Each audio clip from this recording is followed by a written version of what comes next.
All right. Hello, everyone. This is Brother Benson, and this morning I'm joined with Mzalendo again this Sunday morning. Mzalendo, habari gani? Niko salama Mm, salimini. mhm. Tunashukuru Mwenyezi Mungu kwa Okay, siku ya sawa. leo. We labda mtu akikuuliza jambo Mm. gani unaweza jivunia kwamba umefanyia nchi yako? Jambo ambalo naweza jivunia Mm, kuwa nimefanyia nchi yangu. mm, Kila kwa sasa kila asubuhi mm, nikiamka naongelesha Wakenya kutoka kwa channel yangu ya Afrika mm, 24 at least kila wiki naongea yeah, na Wakenya na nawajaribu kuelimisha mhm, dhidi ya kuchagua viongozi wazuri ya mm, kila wakati. Hiyo ndio jukumu langu kama Mkenya. Kila siku mhm, nipatiwe nafasi kama hapa Brother Ben Media, mhm, nikuje niongee na Wakenya na niwaelimishe juu yeah, ya ufisadi, mhm, uongozi bora mhm, na haki zao kama Wakenya. So najivunia ile nafanya kila siku mhm, kama Mkenya. mhm. Na labda tu kuna kauli ambaye Mwalimu Julius Kambarage Nyerere alisema Mm. kwamba CCM wanataka mabadiliko. Wasipoipata ndani ya CCM basi wataitafuta nje ya CCM. Na hiyo kauli nailinganisha na chama cha ODM kwa saizi. Kwa sababu naona kwamba kuna wengi ambao labda kuna ile mabadiliko ambayo labda inatakikana pale ndani. Unadhani hiyo mabadiliko isipopatikana pale kwa ODM wataipata mahali wale ambao labda wanataka mabadiliko? Ah, Nimesema mara mingi ya kuwa mabadiliko huji kwa njia rahisi. Mm. Kitu ambayo lazima tujue ni mabadiliko, hata sisi ile tunajivunia mabadiliko ya usemi, mabadiliko bado tunapigania mabadiliko ya haki ya binadamu, Mhm. mabadiliko katika uongozi ama kwa hizi vyama hazikuji kwa urahisi. Lazima Yeah. kukuwe na hizo kerekere mingi ama kelele Mhm. mingi katika hizi vyama, ndio posa wapate nafasi ya kuchagua wale viongozi wale wanatakikana. Na mimi Mm. nimesema mara mingi, hii kelele unaona inafanyika haswa katika hizi vyama, sasa katika chama cha ODM Mhm. ni kelele ya demokrasia, ni Mm. kelele ya demokrasia, na hii kelele iko na matunda yake, iko na matunda yake. Matunda yake ni uongozi bora, matunda yake ni more scrutiny to our leaders and more accountability is what this noise is all about. Unaona? Mm. Bila hii Yeah. kelele tunarudi kwa chama moja kama KANU, ndio baba na mama. Baba na So mama. unaona kama zile sehemu za Luo Nyanza, eh, Mhm. kama Wajaluo kwa sasa wanasema nyumba yao ni ODM, Odwa Otachiel, Wan Mm. kaka Onagi. Unaona Mm. hizo misemi, Yeah. hizo misemi ni za kuunganisha jamii, lakini unaweza kuunganisha jamii kuwa eh, ku kuwaunganisha pamoja ili wewe mwanasiasa upate nafasi ya kujibinafsisha, Mm. kwa sababu hii jamii itakuangalia ni kama wewe unaangalia masuala yao na masilahi yao, ile Mm. hali tuko na hii uongozi wa devolution Mm. ya Ugatuzi. ugatuzi, tuko na ugatuzi. So tukiwa na ugatuzi mara mingi nimekuambia hapa katika hii channel ya Brother Ben, that ule jamaa aliandika chapter ya ugatuzi, marehemu Daktari Odhiambo Mbaye alisema hivi kwa jamii ya Wajaluo, na namnukuu, jamii ya Wajaluo hawahitaji uongozi wa urais tena, wanahitaji kufanya kazi kujinufuisha, kujiboresha kimaisha na kutengeneza miradi zao, na hizi hela zinatoka kule national government, unaona.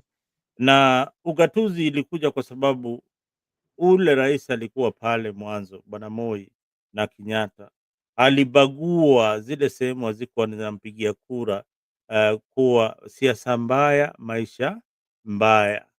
So hii ugatuzi ilikuja kwa sababu ya yale Wakenya walipitia na uongozi wa vyama na chama moja cha KANU. Now, Unadhani labda tu pole tu nikukate tu kidogo. Unadhani ilikuwa ni mfumo ambao walikuwa wanatumia ndio ulikuwa unapata kwamba walikuwa waleti maendeleo sehemu fulani, ama ilikuwa tu ni siasa tu ndio ukuwe kama ni mtu ambaye akienda pale mbele yake unagotika na kumuomba ama kumuabudu kwamba baba, mi nataka unipatie maendeleo. Na ukiangalia wakati huo na wakati wa saizi ambao tuko na katiba mpya, bado unapata kwamba foleni kubwa ya watu, ama mara mingi watu bado wanaitwa pale ikulu ya Nairobi, wakiambiwa kwamba lazima ujiungane na serikali ndio labda utapata maendeleo. Utofauti iko wapi?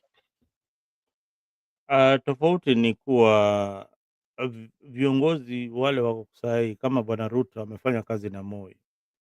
Kuna mambo mbili tatu aliona pale, anajaribu bado kuhimiza ama kutekeleza, alikuwa anaona pengine inafanya kazi, but Kenya inahitaji kiongozi ule anaangalia pembe zote za nchi.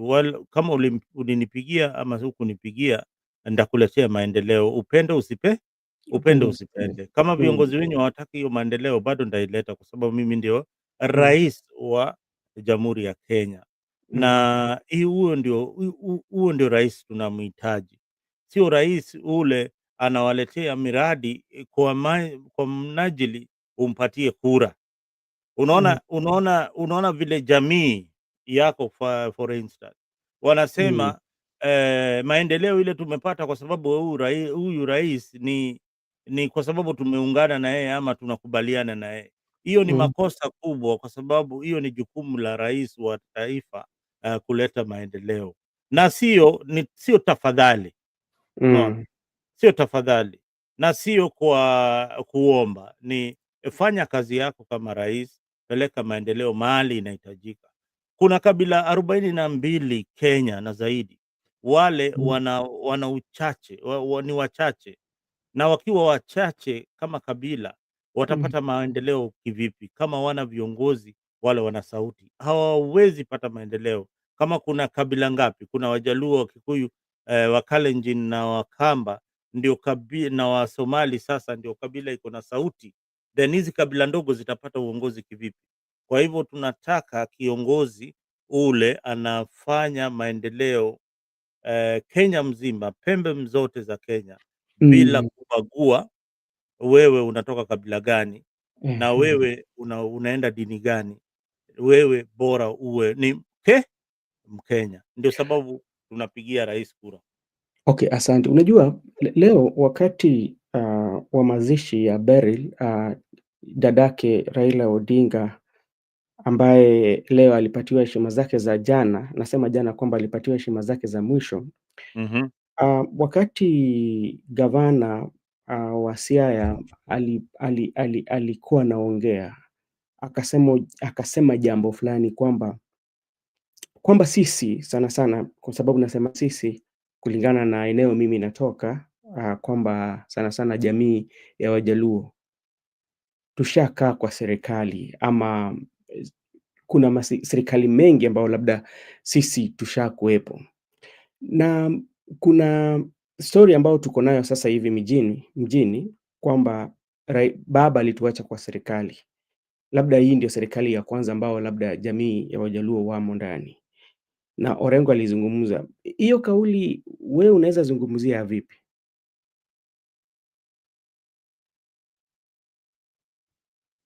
Mzalendo uko wapi? Nakusikia kaka. Kauli ya Orengo kusema kwamba jamii ishawahi kuwa kwa serikali. Mm. Na hapa tu wanasema kwamba baba alituacha kwa serikali, na unaona kwamba jamii wanafurahia, hii ndio sasa kinakaa ni serikali ya kwanza ambao labda wako ndani. Wewe unaweza sema nini? Ah, wacha unajua hii mambo Raila ameguzia mara mingi sana, Mm. na akasema, unajua kitu ile wasemi ni alikuwa anamaanisha nini. Um, Uh, Raila hakuwahi sema kwa wakati wowote that mm, nyinyi kama Wajaluo nimewaacha kwa serikali. mm, Hakuwahi sema wakati wowote. Alikuwa mm, amesema kuna zile mikakati, zile 8 points zile alikuwa anataka Bwana Ruto atekeleze, mm, ndio waone kama wataingia kwa utaingia serikali, kusema. wafanye kazi pamoja. Mm, Kwa hivyo ukiona viongozi wanaongea that alituacha kwa serikali, lakini wasemi zile mikakati alikuwa ameweka pale ya serikali ya Ruto kutekeleza, mm, ndio waone ya kuwa zile vitu Sifuna alikuwa anasoma pale baba akiwa mm, zimetekelezwa. Hawaongei hiyo maneno. So mm, hii njia ya kusema tumewachwa kwa serikali ni njia ya kusema tunataka kufanya kazi na Bwana Ruto, mm, na hiyo ni demokrasia, hiyo ni demokrasia. Hakuna hakuna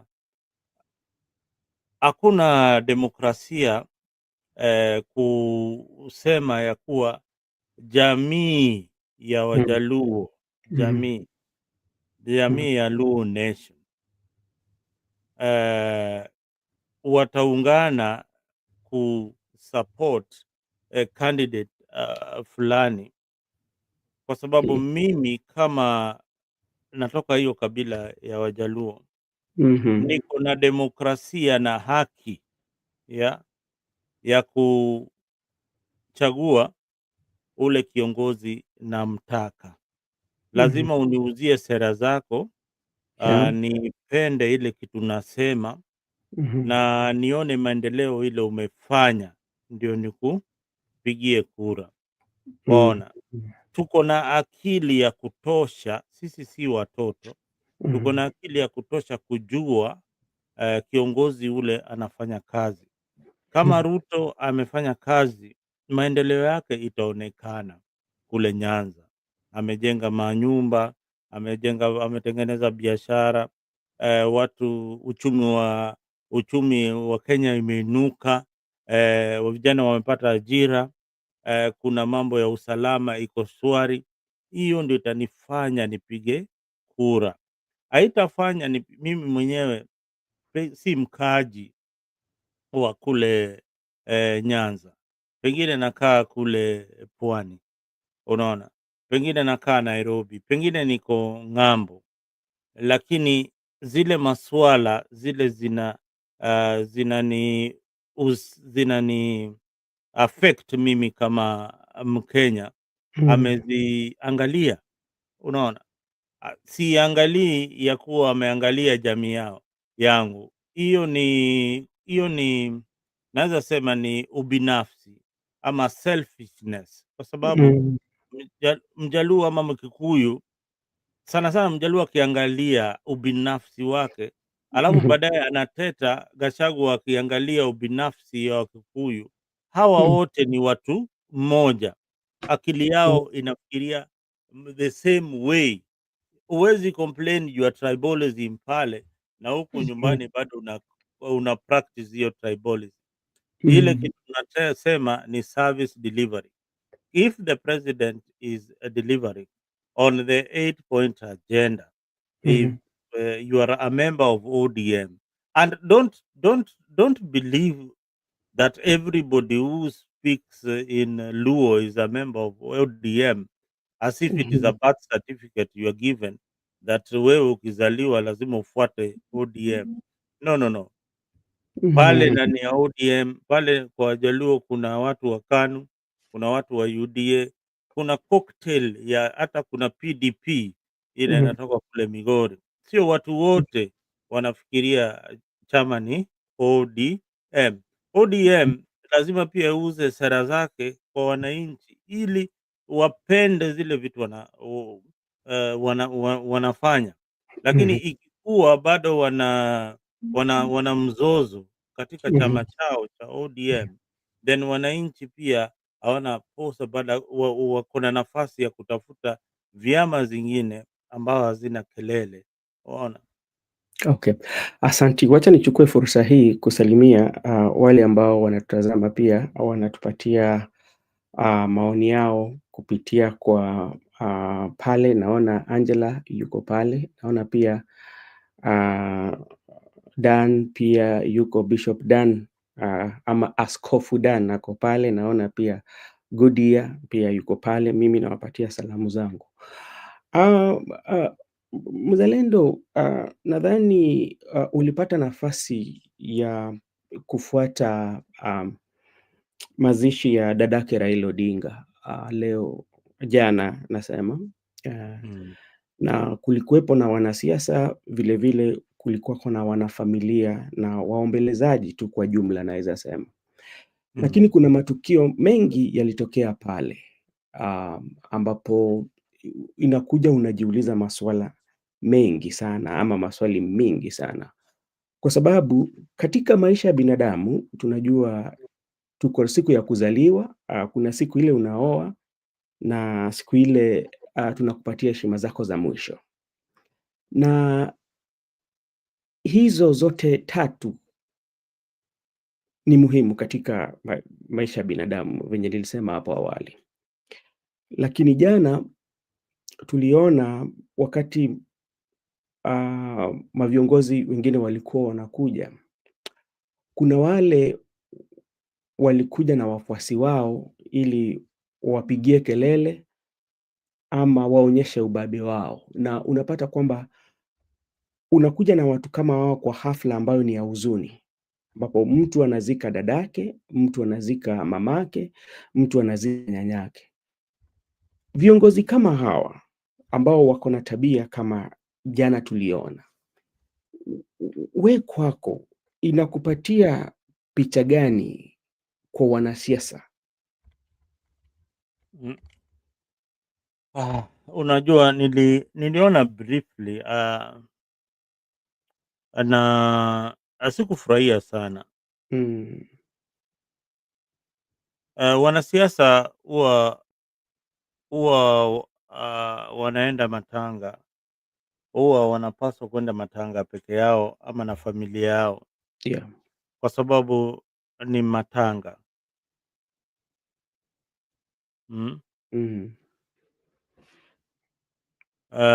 Na wanajua kuna umati pale wale ama waombolezaji, maybe ni familia, wale wamekuja hapo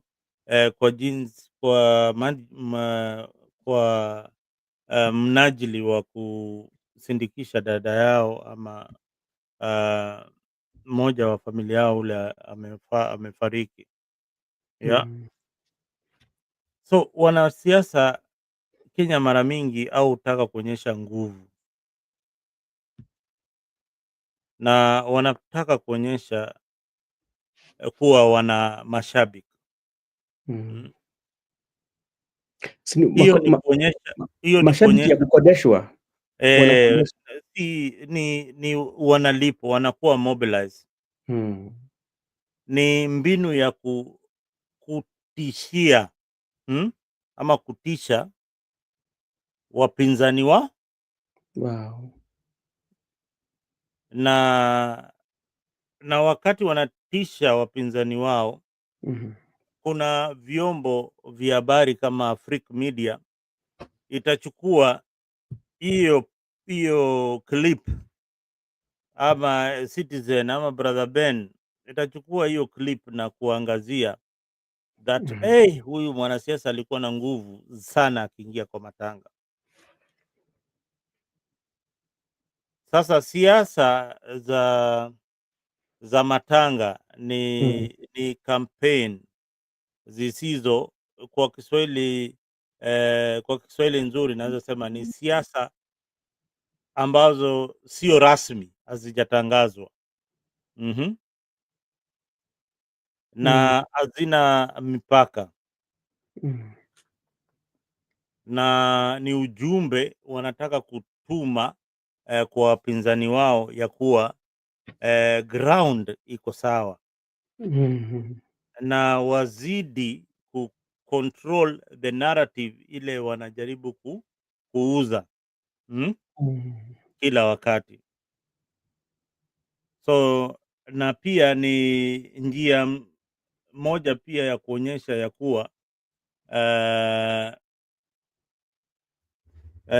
wana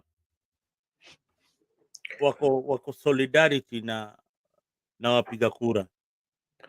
Na sasa nakubaliana na wewe kwa hayo yote ambayo umesema, lakini kumbuka hafla ambayo sisi tulikuwepo ama katika hafla lazima uangalie. Labda tunaweza kusema kwamba hafla ilikuwa ile ya kutafuta kura. Hiyo itakubalika kwamba kwa sababu unataka uonyeshe ubabe wako, lazima saa zingine ukuwe umekodesha watu, ukuje nayo maeneo ambayo wewe upo, ama maeneo ambao unataka kuhutubia wananchi. Mhm, Hiyo mhm, kimekubalika. Lakini hapa ni pale wanafamilia wanapatiana heshima za mwisho kwa mmoja wao, wako katika hali ya majonzi mm, na unapata tu inatokea kama vile ilifanyika pale Kakango ka Jaramogi wakati Ruth alikuwa anaongea, mm, ah, uliona hakufurahishwa.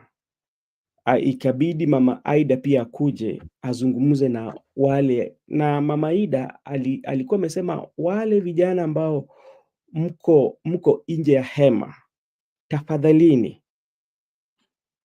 Ni kwamba walikuwa wanajulikana mm, kulingana na venye Mama Aida aliongea. Kwa mm, sababu hakusema wale wako ndani, alisema wale ambao wako nje na pia wale ambao wamekuja na wanasiasa. Unapata tabia hii ama tabia kama hii, sisi kama nchi tunaitoa wapi? mhm. Ah, hii tabia iko sana sana, iko kwa karibu kabila zote hizi zinatoka Western, sana sana Mm, ndio naiona. Iko mm, kwa Wajaluo kwa sana, Waluya na pia Kisii kidogo. mm, Ah, kabila ile sionagi wakiwa na hii shamra shamra ni Wakikuyu, hawana mm, na Wakamba, hawana hii kelele mingi kwa matanga, na nawaambia hongera kwao, kwa sababu hao wengine wameshindwa mm, kudhibiti na kupatiana the last respect kwa mwenda zake. mm, So unapata political mileage ukiwa wanasiasa wapendi kutumia hela mingi kumobilize, lakini pale kwa matanga watu wako tayari, wako pale. So mara mingi kama hawaendi matanga zote, ukae kujua mm, wanaenda matanga ya wakubwa peke yake. Hiyo group kina Babu Owino, kina Gladys Wanga, matanga ya maskini waendi Mm. kabisa, au wanaenda matanga ya wakubwa. Matanga ya maskini inawachiwa maskini, na hakuna mashamra shamra kama hizo, kwa sababu wale pale ni maskini, hawana kitu. Lakini wakienda kwa matanga ya matajiri kuna Mm. umati, na umati huo unavutiwa na wale wageni watakuja pale.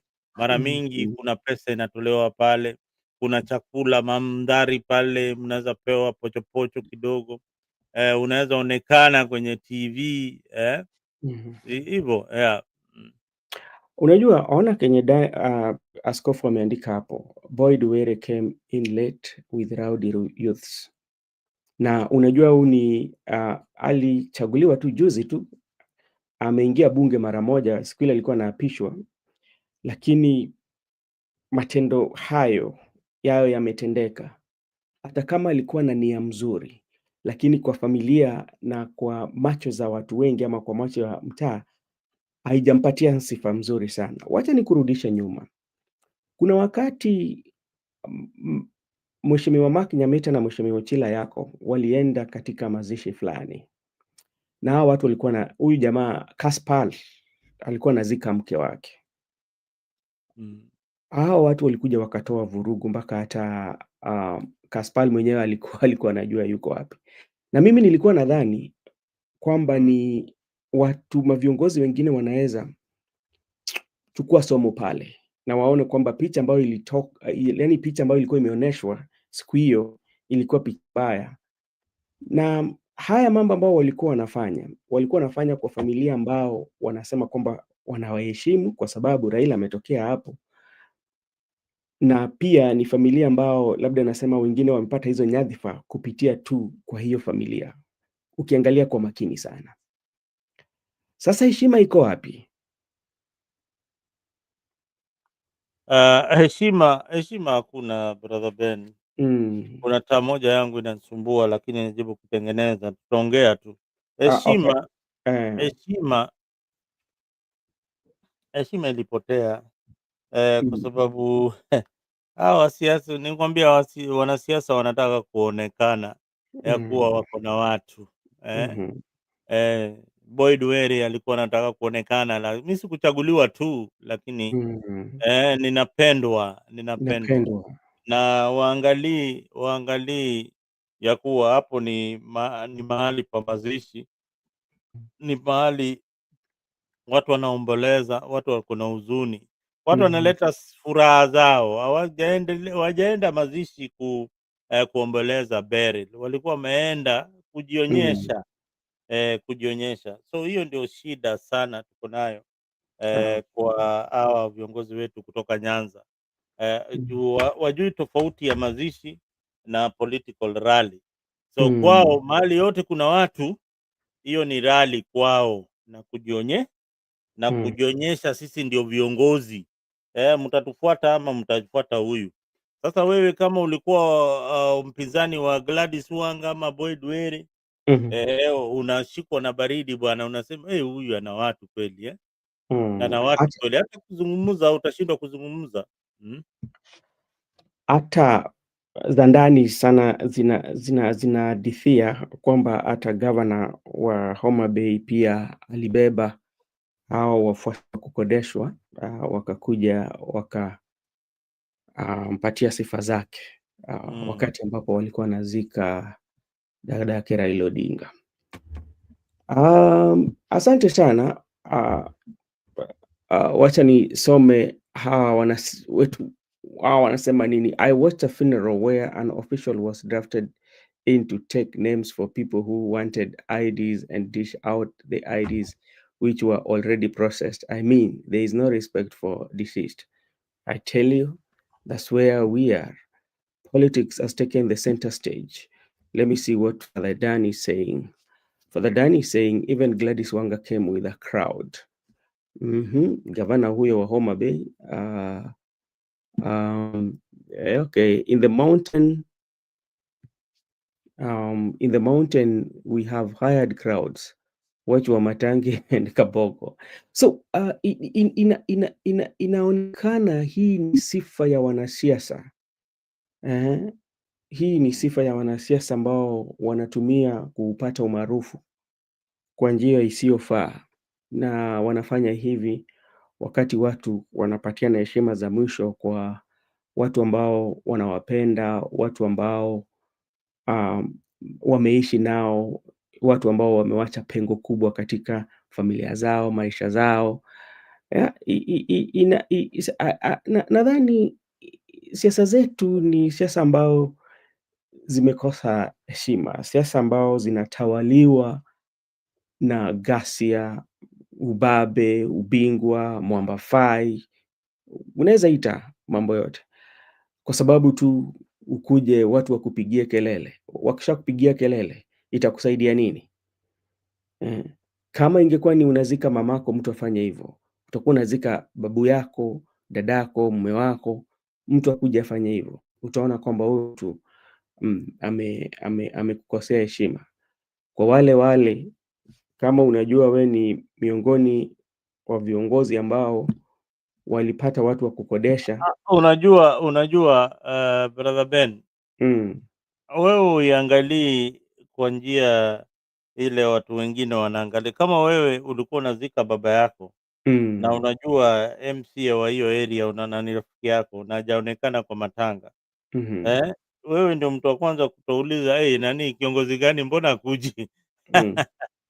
Mbona hakuji? Mbona hakuji? So ni mambo ambao wamezoea, unaona, ni Okay. mazoeo so ni kitu ambayo inafanyika. We need to condemn it in the best term possible. It is primitive, it is unwanted, and it is uncultural. Okay, wamesikia. Sasa ndugu yangu, kuna pahali pia nataka tuzungumzie. Hebu tuangazie Winnie Odinga kidogo. Winnie Odinga alipatiwa nafasi na mamake asalimie wale waombolezaji walikuja, na cha kwanza Winnie aliongea mambo ya ukoo, akajaribu kueleza, naweza sema kwamba miti ya ukoo yao, akaanza kusema Wanga, akaitika mpaka akaielezea mpaka akafika kwa Jaramogi, akasema hiyo ingine mnajua. Ya pili pia akachukua nafasi akaomba mamake radhi kwamba nipatie dakika zako kama kidogo tu, nichukue hapa nipatie na rafiki yangu asalimie tu watu, akaita Babu Owino. Kwa hizi vitu viwili inakupatia Winnie kama mtu aina gani? Winnie ni mwanasiasa na Winnie amefundishwa na baba yake siasa na nilikwambia jamii ya Jaramogi, jamii ya Raila Odinga bado wajazungumza, bado wanaomboleza baba yao. Na juzi nilikwambia nimekuwa nikifuatilia sana Winnie katika social media post zake zile amekuwa akiweka. Mara mingi amekuwa akionyesha mavazi zake na raha na nini na ana impression ile anataka create kwa followers wake. Ni anataka kuwaambia niko tulieni, unaona, tulieni tu, mimi niko. Na Winnie anajua ya kuwa anapendwa na vijana wengi, na pia wafuasi wa baba yake wanamwangalia ya kuwa uongozi yuko katika ndani ya Winnie, kama mtoto wa Raila. Ile uongozi wa Raila na ile ushupavu wa Raila iko katika ndani ya Winnie. Mm. So yeye kualika Babu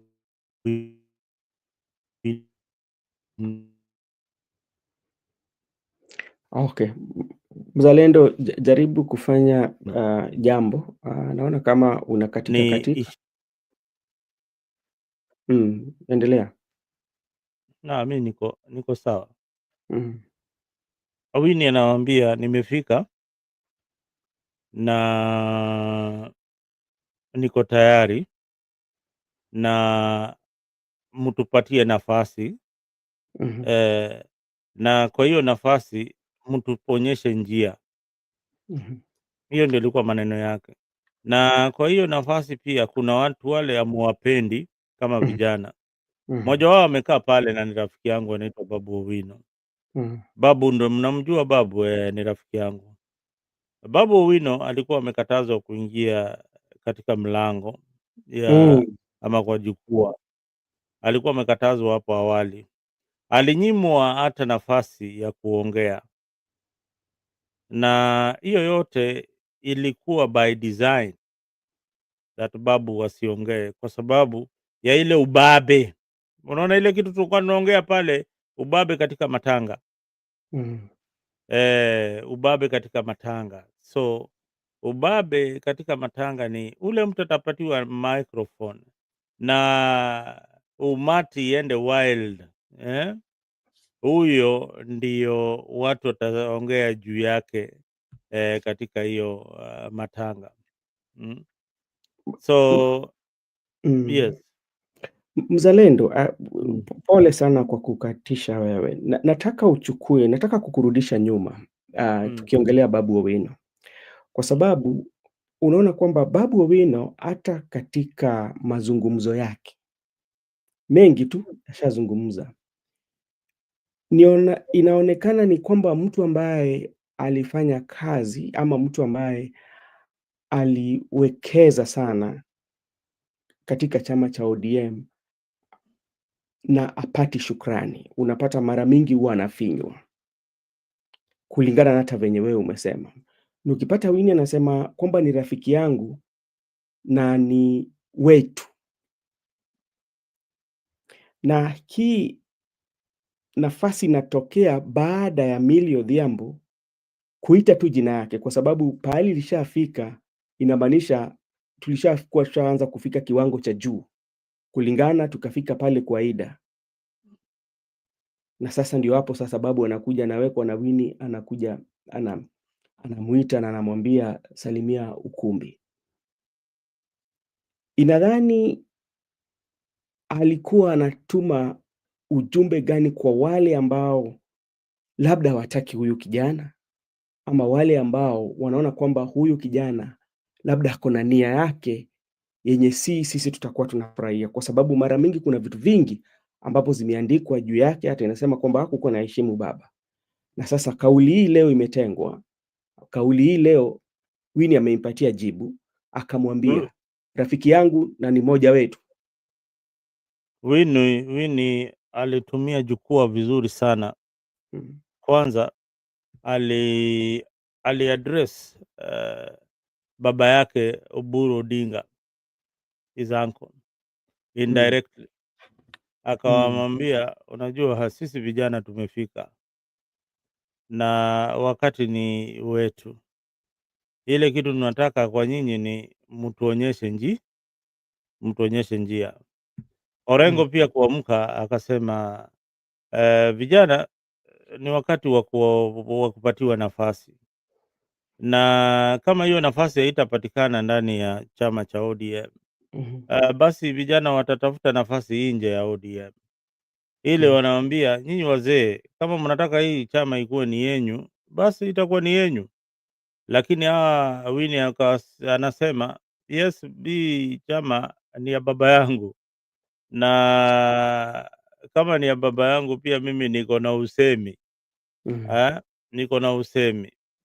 na akasema alianza huko Mombasa, akamwambia kuna watu wanauza chama wako na sisi hapa, lakini usiku wako na Bwana Ruto wakiuza chama.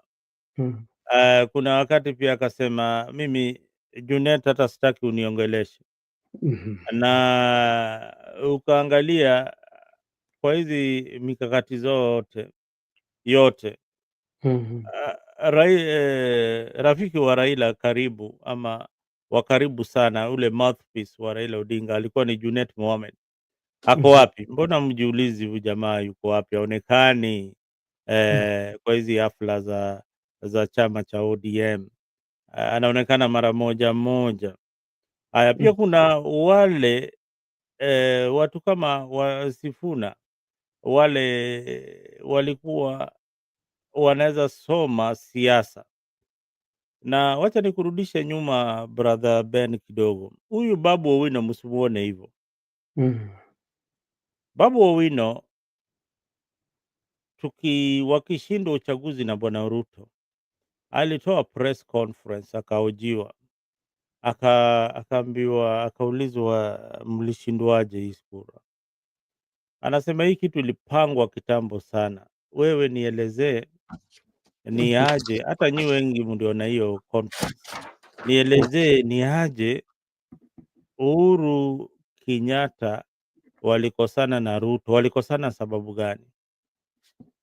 Hebu kama uko kule nyumbani unaweza niambia Uhuru na Ruto walikosana sababu gani?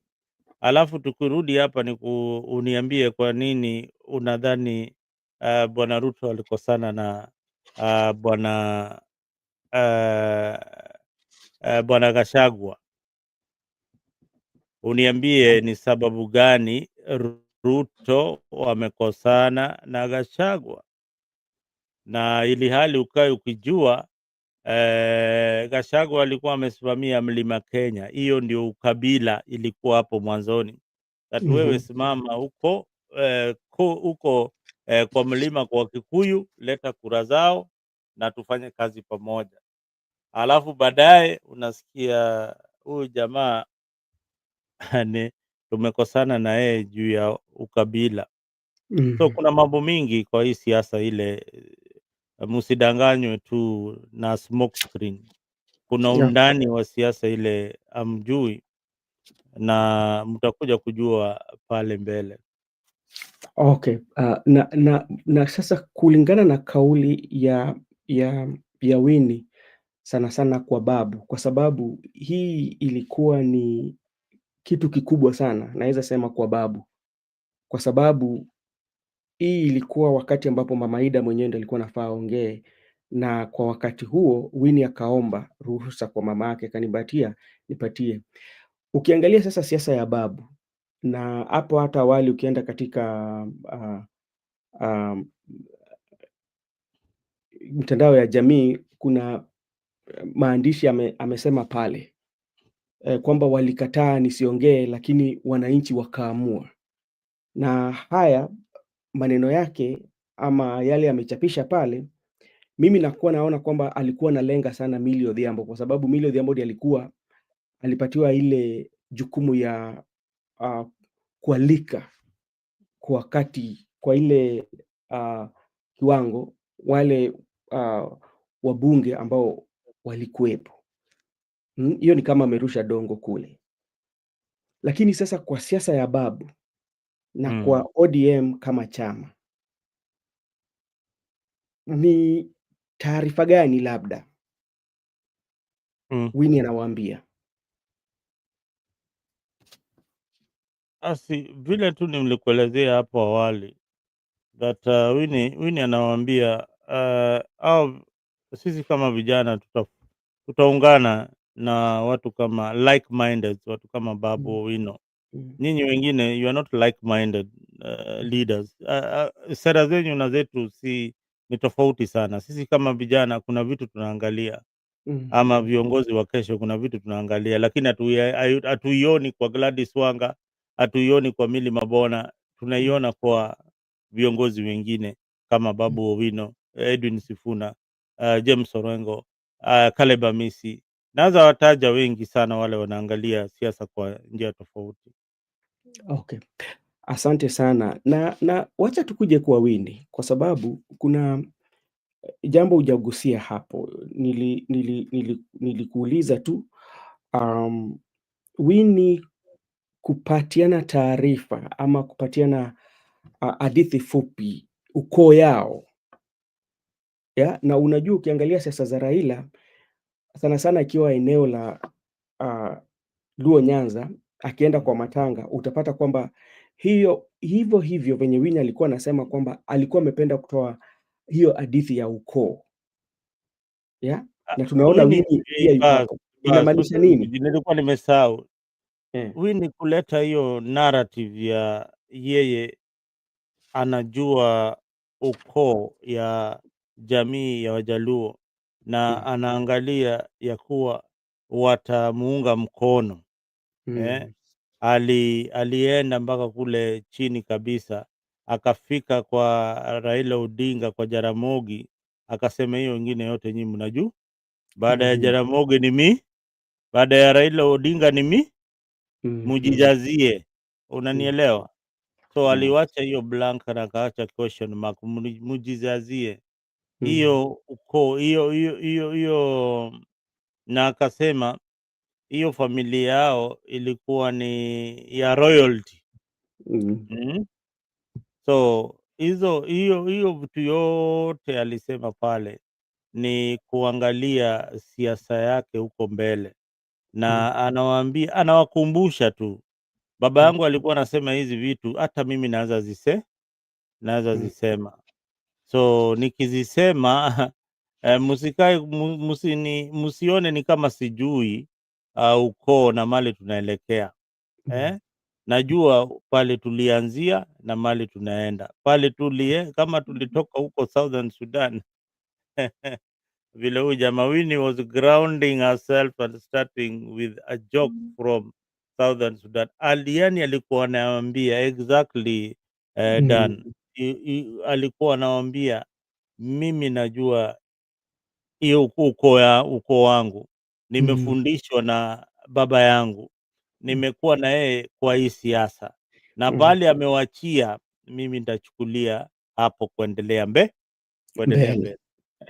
Asante sana mzalendo kwa hayo. Pia nashukuru Father Dan pia anatuelezea hapo vizuri sana juu ya mwanadada Winnie Odinga ambaye naweza sema kwamba anashangaza wengi na nadhani pia atakuwa miiba kwa wanasiasa wengi wa ODM. Utapata kwamba naamini kwa siku zijazo itakuwa ni nadra sana yeye kupatiwa nafasi, kwa sababu labda matamshi ambayo anatoa haiendani ama haiambatani na yale fikra na mawazo ya wale mavigogo ambao ama tuseme kwamba wale umri wao umeenda sana katika chama. Atakuwa anazungumza kinyume na matarajio yao na itakuwa ni si kitu ambacho itakuwa ni vyema kwao. Utapata kwamba kwa sababu unajua hapa siasa kumejawa na fitna na unasema ubinafsi. Ukiona kama mtu anasema vitu ambazo anapata kupata uungwaji mkono sana sana kwa vijana, utasema hapana, huyu lazima tumfatie mbinu ya kuua ama kufanya hiyo maarufu yake iende chini. Mzalendo, jambo la pili ambao pia tunataka tuzungumzie, nataka unipatie kwa undani zaidi. Seneta wa Homa Bay alisema jambo ambalo wengi hawajawahi sema, kwa sababu tangu baba azikwe ama tangu baba afariki apatiwe heshima zake za mwisho, kila kiongozi amekuwa akisema yote yenye baba alimwambia. Tumeona wengi, baba aliniambia tubaki hivi, baba alisema tubaki kwa broad based government, baba alisema. Lakini Otieno akauliza Kalonzo, mbona yeye asiseme kenye baba alimwambia? Ama ni mpango gani ambao walikuwa nayo na baba, na Kalonzo pia akamjibu kwa usomi mkubwa. Mi naweza sema hivyo kama mwanasiasa mkongwe, unaona. Unadhani Kajwang' alikuwa anatafuta jambo gani kutoka kwa Kalonzo? Ama alikuwa anatuma ujumbe gani kwa watu ambao walikuwa pale kwa msiba wakati wa hafla hiyo ya kupeana heshima za mwisho, na hata wale wanasiasa ambao hawakukuwa pale, kwa sababu wamesema wanampenda, lakini urafiki wake ambao wako nao na wengine. Nadhani ulisikia hapo. Hebu hapo wewe unaweza sema aje?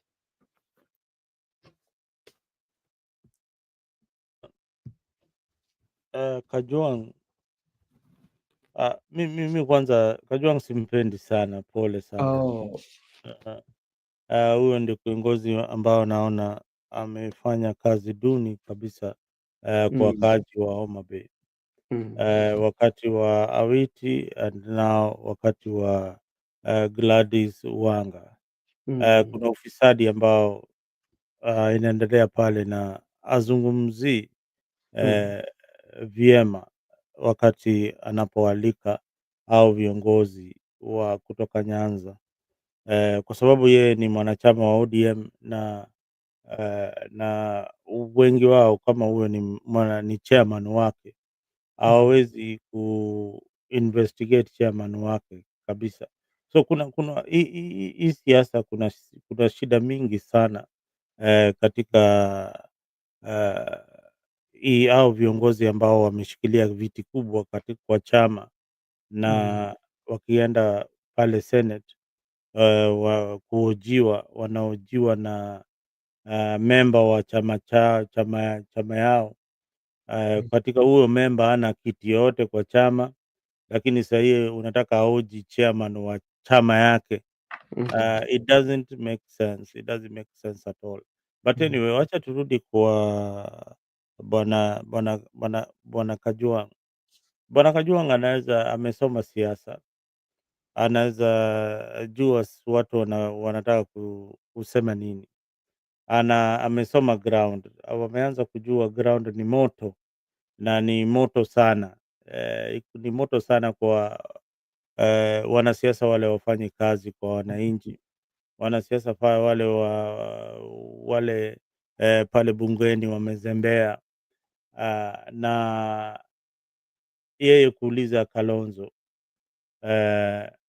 baba alimwambia nini, mm, ni kuanza kutrigger ile inaitwa conversation that alikuwa anaambia Kalonzo, wewe bwana, mbona unanyamaza? Na Raila alikuwa ni shabiki wako, Raila alikuwa ni rafiki yako.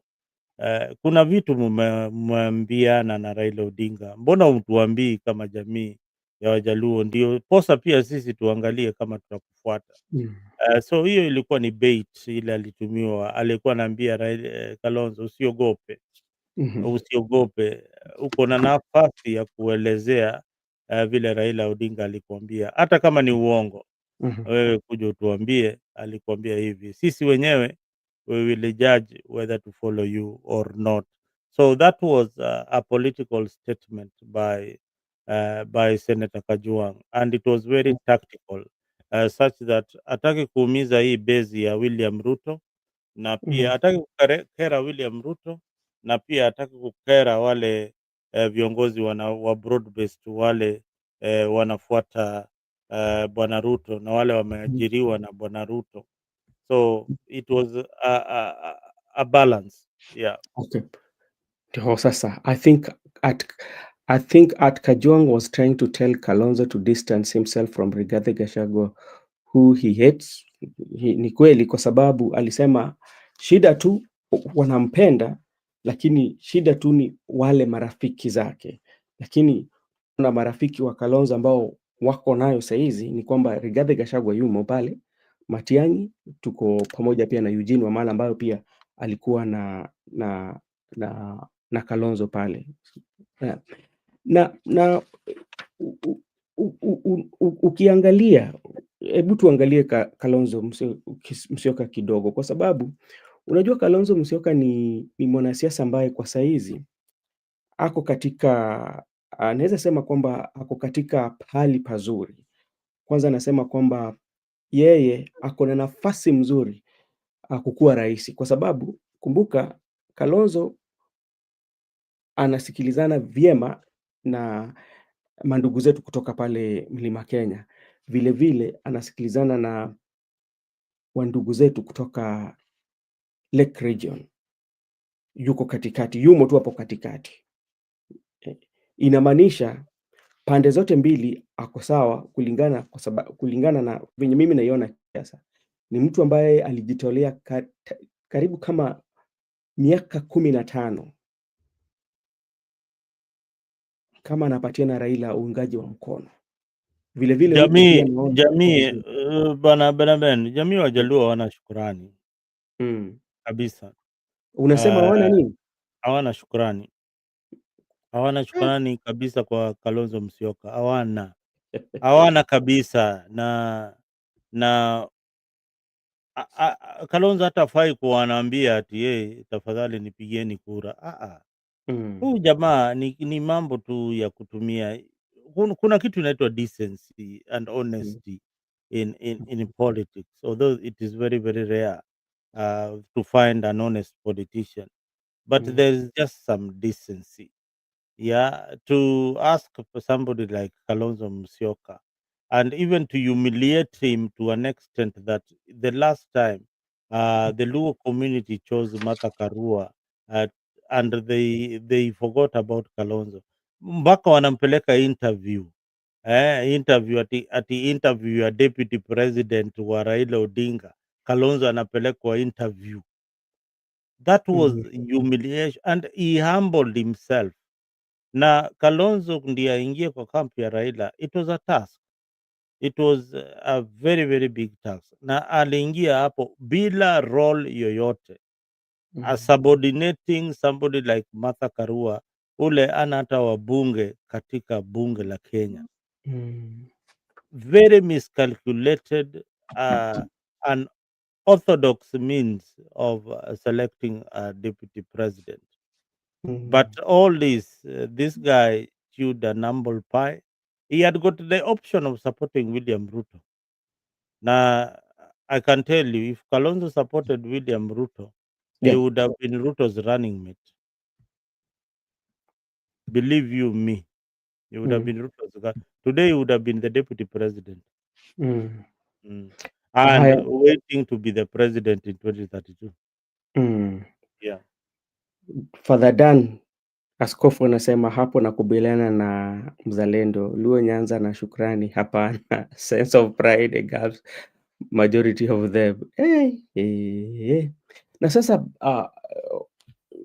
sasa labda kama wewe unaweza mshauri kama wewe ni mtu ambaye umepatiwa nafasi ama upate nafasi kuongea na Mheshimiwa Kalonzo Musyoka, ushauri wako ambao labda unaweza msaidia nayo ama unaweza mshauri ambao inaweza mletea manufaa katika siasa, kulingana na venye umesema kwamba yeye ni mtu mwenye labda aliunga mkono bila kutarajia chochote.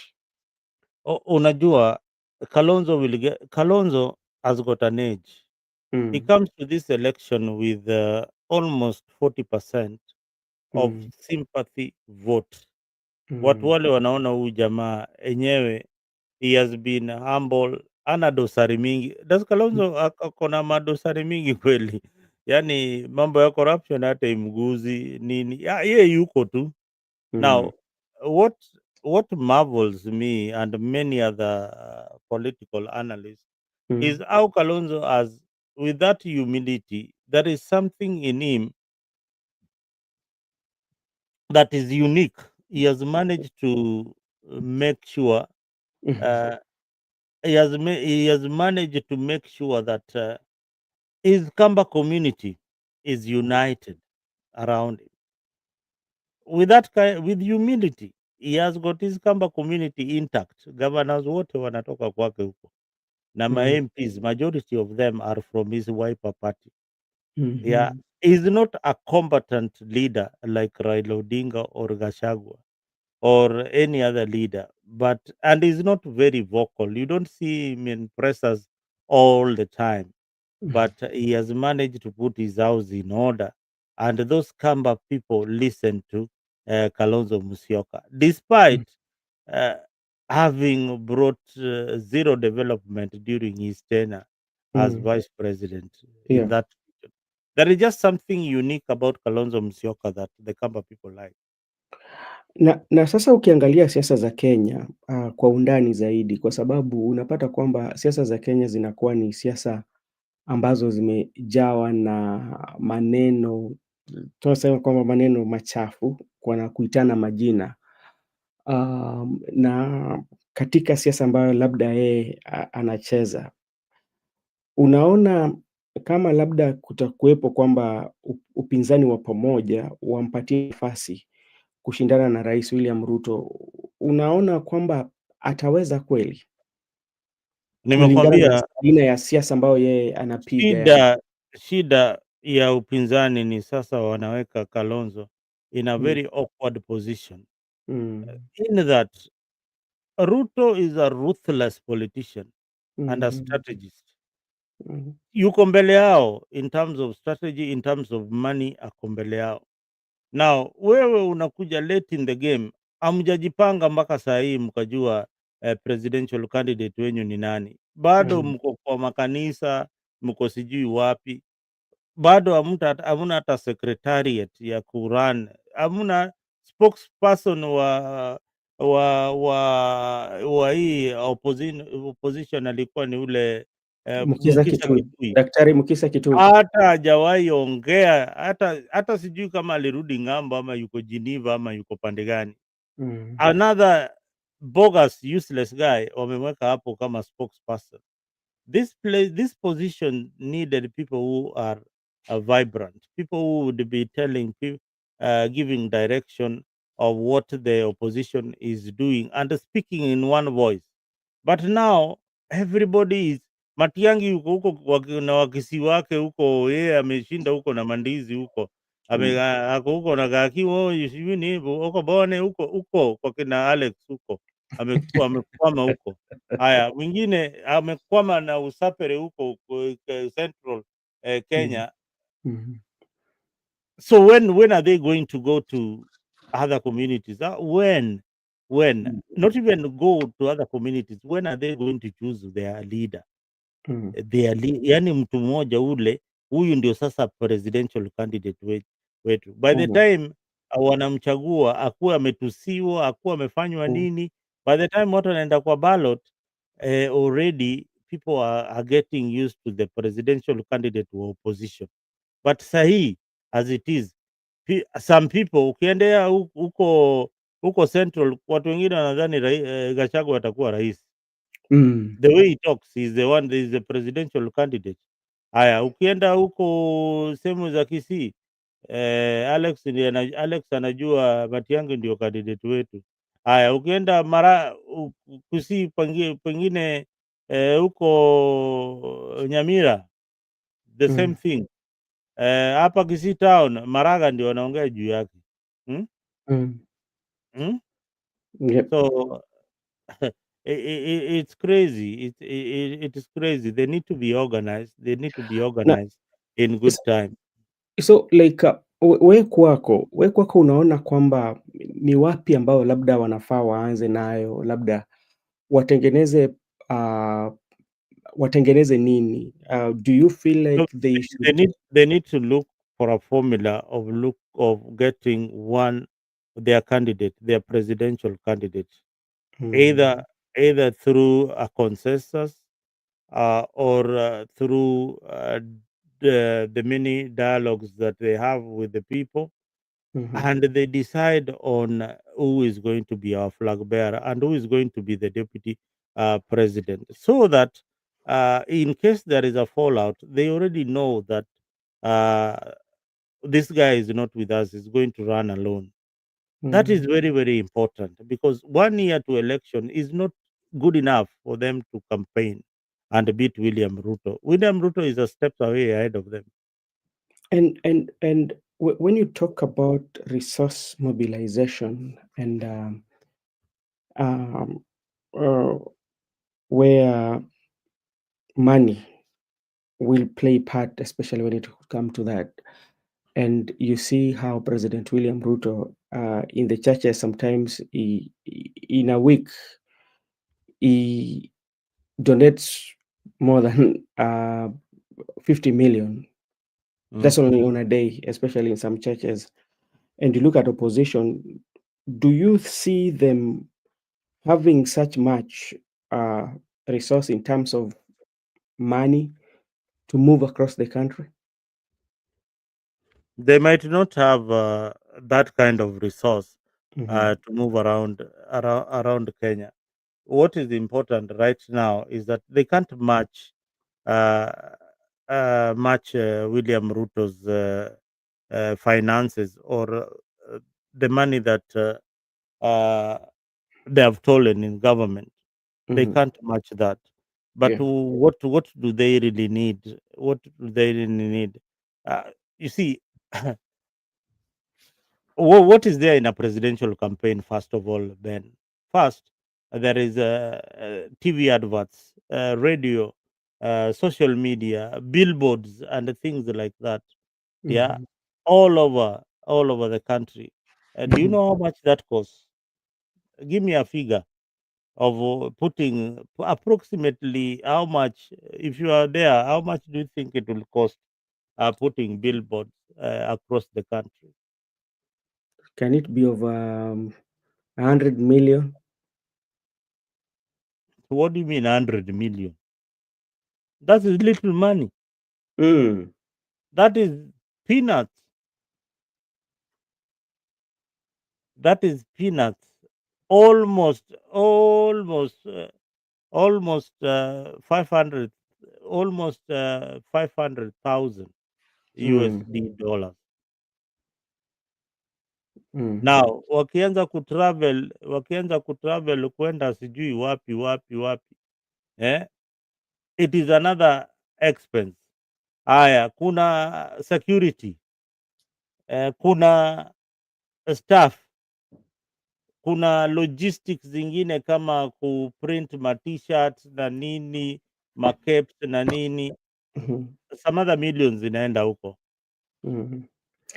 But Mm? now, And let, then the problem is hii pesa inatoka kwa the presidential candidate and maybe the people who are around him, wale wana support. So wale mhm, wakichaguana, sasa mm, ndio utapata ule analeta pesa mingi ndio anapata stakes mingi kwa serikali ikifomiwa. Mm? mm. But Now, it is a lot of money, mhm, and they need not to waste time because there's need for strategy, there's a mhm, need for uh, there's a need for strategy, then there's a need for messaging. mm. I see Alex is writing this that Macchiadi Root can't win elections that are free and fair. So maybe my question to Alex is, if that is the case, then is there any way or any strategy that opposition, the united opposition, can put in place so that um, To ensure that elections are free and fair. I don't know what kind of a question Alex is that. You see, mm, uh, who controls IBC? Who chooses IBC? It is him. So what Alex is saying in short is that the oppositions have lost the election. That is mm, what he's saying in short. mm. So whatever they are doing or whatever we are saying here, it is useless because first of all, it's Ruto who controls IBC. Now, Mzalendo, you spoke about Matiangi and you are not uh, giving him credit, but we've seen, especially when he's in the top podium, I mean, Matiangi tend to articulate issues very well and talking about the issues that the real issues that are affecting Kenyans. What, how do you want him to maybe to address the public, or where do you feel that he should be visiting? If not, you've said that he's been in Kisi, but I've seen Matiangi in different parts of the country. Politics is just not the politics that we are used to. Yeah. in Kenya Mhm. is not boardroom politics. The Mm. politics we are used to is mobilization politics. The politics now has even advanced to goonism. Gunism. Yeah, goonism. Now, that is the kind of politics that Kenyans are used to. Now, when you get a group of technocrats or you are addressing like 50 people and articulating, and these people are listening to you, Mm. those are those are not necessary. Yes, they will vote for you, but where is the politics in Kenya found? Mm.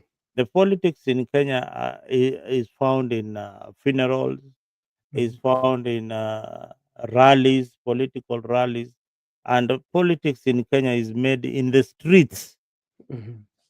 of uh, of Kenya. Mhm. In the streets, that is where the politics is made. So this conversation that Matiang'i is having with a group of five or going to some friendly places, he needs to go to places that are very hostile. That is where the politics is, and we see is the reaction, and we see what really happens. Matiang'i sijaona amepigwa tear gas. Umeshamwona amepigwa tear gas mahali? Wakati Mm? walikuwa wameenda na anatembea. Oh, walikuwa wanatembea, pengine hiyo ndio moja amepigwa. Anafaa kupigwa matia gas kadhaa ndio akuwe kiongozi Kenya. Mhm. So for you, you don't see as right now, you don't see your position, No, if elections are held today, Ben, elections ifanywe saa hii, Mhm.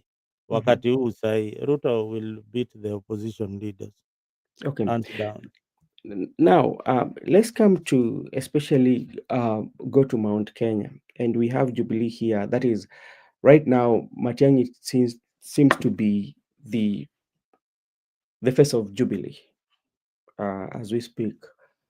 And we have Jubilee, which we know former President Uhuru Muigai. Jubilee is dead. Jubilee cannot be revived. That is gone. That was a wrong vehicle for Matiang'i. Even to choose Jubilee, that is dead. It's like trying to revive Kanu and going for an election. Jubilee gives us bad memories. It gives us goosebumps. We think about Uhuru. We don't think about Matiang'i as the head of Jubilee. There is nothing in Jubilee. It's just a shell. Yeye na kioni pale.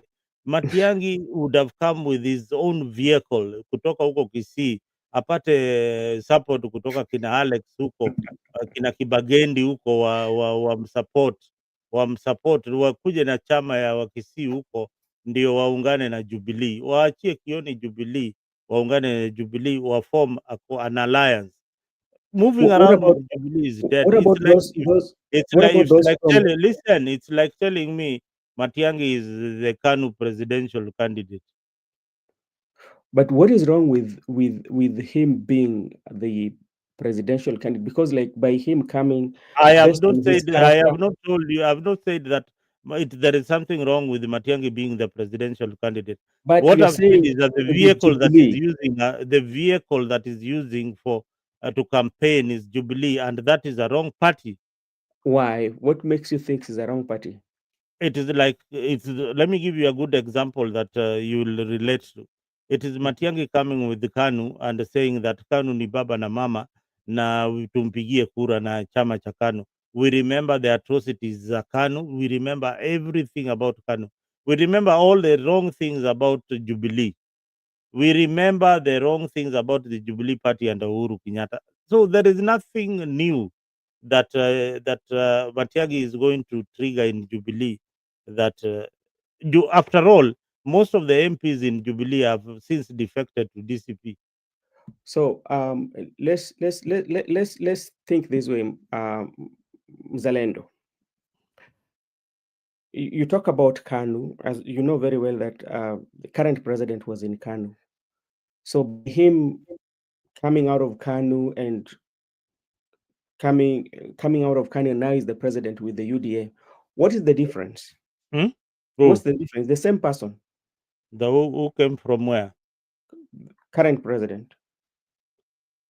That He is a has that history of cunning. metamorphosis. That is the life of unaona, egg larva pupa, and then you get butterfly. That is the metamorphosis of a politician. Alitoka KANU akakuja hapo. KANU is dead. Ruto would not have in KANU and won the presidency. You have to look for a vehicle that is new. Every other election here we have got alliances, and alliances are formed, and they coin a name for the alliance. Kulikuwa na Azimio Alliance, kulikuwa na nani, hata Jubilee. Anyway, maybe let me just correct my earlier statement. Jubilee will form alliances with other party, and they will form. They will have a name, an Yeah. alliance, but Mhm. it will not run alone because it can't go it alone. It has to merge with the DCP. It has to merge with Wiper to form a government. Now, Mhm. by now, they should have known that Matiang'i is our candidate. That is Mhm. what I'm saying. By now, they should know that Matiang'i is our candidate. And if they don't know by now that Matiang'i is the candidate for the grand opposition, I don't know how they will be calling themselves. Mhm. And they also need to get a name. They also need to get a name. They also need to get an identity. They also need to get colors. There's a lot that goes about. Mm. Father Dan is saying parties don't make good leaders, but good leaders can clean parties. There's no cleaning Jubilee bwana. Mbona KANU wajawahi clean mpaka sahii wadhadani? Mm. Enda usafishe KANU alafu kuja uniambie vile umefika nayo wapi. Mm. This is Makiadi. Makiadi amepotea sana. Richard Makiadi. Raila supporters have a soft spot for Kalonzo. The only thing that complicates the matrix is the Murima tribalist. And I told you that. That's what What? even what Senator Otieno Kajwang said. Makiadi, let me answer you. There's no difference between a Raila supporter and a Gachagua supporter, especially those from Luo Nyanza. They're the same. Why do you say so? They're all tribalists. Hmm. Okay. All right. Let me see. Alex anasema you seems to be double-minded, my brother, according to Alex. I'm not. What is the difference between a Luo supporting Raila Odinga in Luo Nyanza and a Kikuyu supporting Gachagua in Central Province? What is the difference? The only thing that drives them is tribalism. Luo Nation, Kikuyu Nation. What is that? Kamba Nation. All these are tribal. Kisi supporting Matiangi. All that is a tribal driven narratives. There's nothing there. Mm. Mm. All right. Thank you so much, Mzalendo. And maybe let me go back to your county because like your county seems to be having a lot of conversation even today. Um, there's a meeting that is supposed to take place in Kindu Bay. I don't know whether you're aware of that. And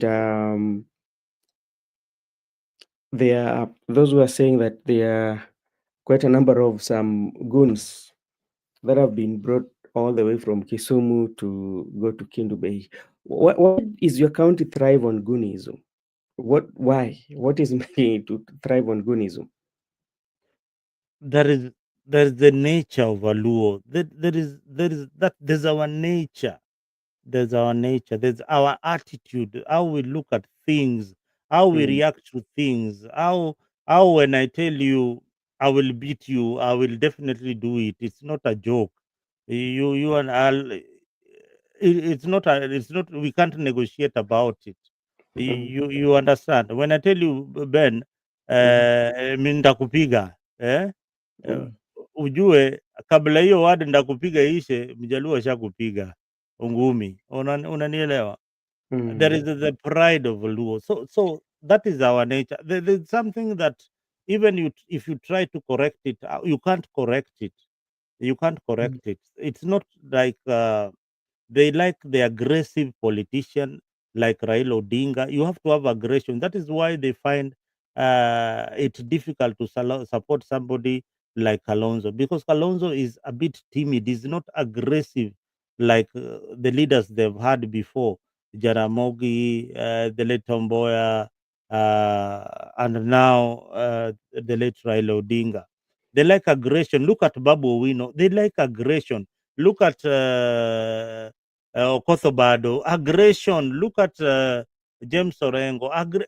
People Mhm. who are aggressive and combative are what the Luo nation like as leaders.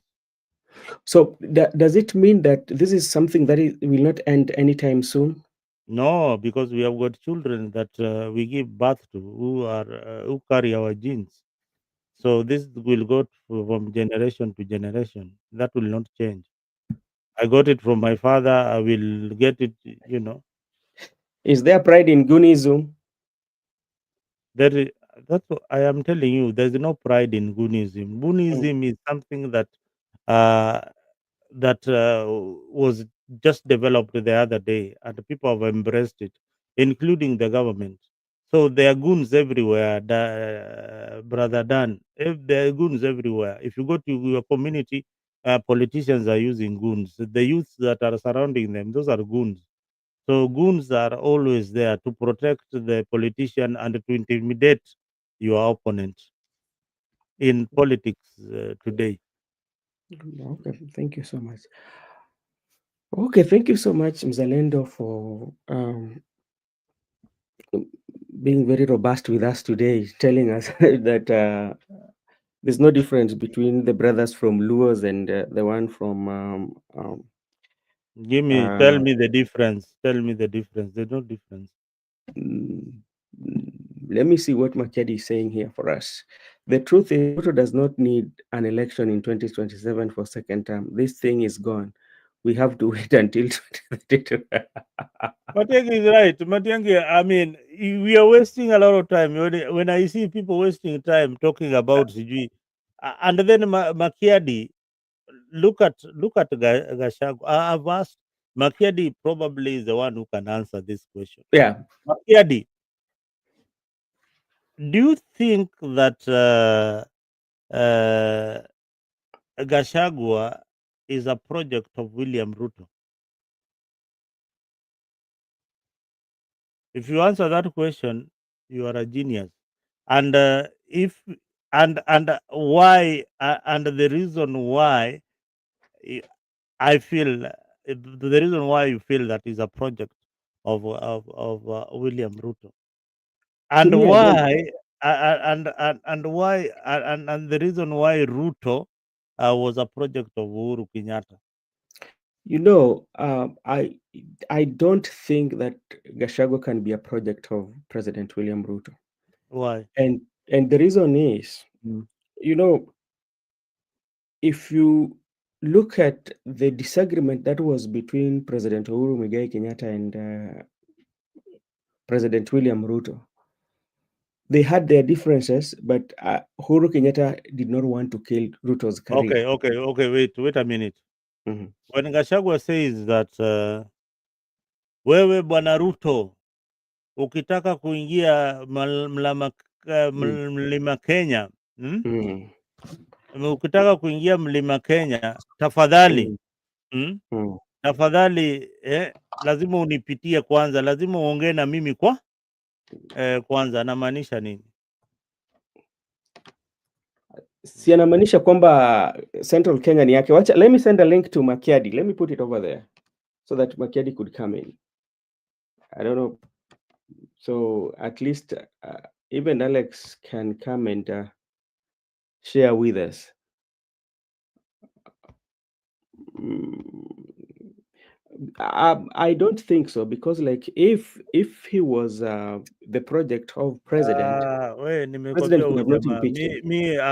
mi hata uniconvince namna gani? Walikosana wapi? Na uniambie reason walikosana mpaka Mm. waachane. Hakuna kitu kama hiyo. Hizo ni pang'ang'a tu. If you don't believe Walikosana. me, That's why eh, he was impeached. walikosana. Na walikosana yeye ni wapi? Walikosana sababu ya nini? Brother Ben, walikosana sababu ya nini? Gachagua has always told you the reason why. Makiadi, that is the link. Now come and at least share with us and convince us why you Hakuna think this is kubishana. gone. But now, where do we put the votes for the millennials and the Gen Z? The millennials and the Gen Zs are scattered. Alex is a boomer ama yeye yuko pande yeye hata bado anatafuta hata sijui yuko pande gani. Yeye yeye yeye sijui kama yuko ODM ama yuko Jubilee ama yuko yeye yuko tu hapo, yeye bado yeye ni bendera. Yeye pale atapelekwa hivi ataenda, pale atapelekwa hivi ataenda, but Mm. ukweli ni Mm. ukweli wa mambo ni hivi. Gen Zs are scattered. There are those who are Gen Zs who are going to vote for William Samoei Ruto. There are just Gen Zs who are going to vote for the opposition. There are just the Gen Zs who are going to vote for one of their own. Ukai kujua Boniface Mwangi pia yuko kwa debe. Another joker there called Boniface Mwangi ako kwa debe, anataka kuwa rais. Si alikuwa anaitisha pesa ya campaign. Na hao vijana unajua hao wanataka pesa kwa sababu pesa is the main thing, na hawana hiyo pesa. Join Mm. watu wale wako na pesa, alafu uingie bunge ama uingie MCA ama uingie nini, ujaribu kubadilisha vitu. Lakini huwezi toka tu ukuwe rais na una hela. Nani utakampeni aje? Gari sijui lazima uweke mafuta. Ndege kwanza tulipiga hesabu ya kuchukua tu ndege for 2 hours, it's how many millions? Sijui ni 400 300 million. Mm. Ukichukua ndege ya all day, But ukichukua mzalendo, ndege ya all day ni pesa ngapi? A billion.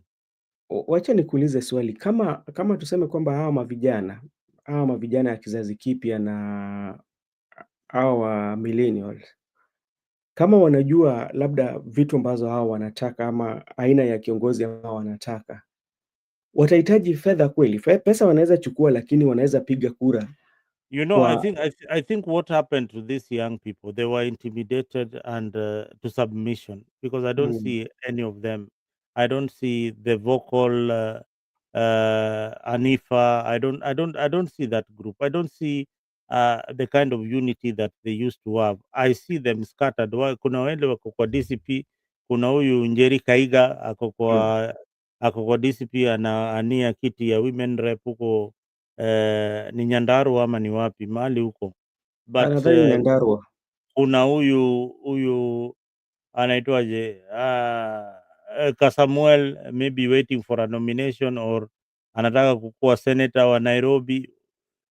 Mm. Wako scattered tu namna hiyo, they are everywhere but scattered in political parties because We they have don't Fred, have a vehicle, they don't have a leader. That's the problem of lacking a leader. we Now have you see Fanya when Mambo Africa. Fanya Mambo Africa is also with the DCP.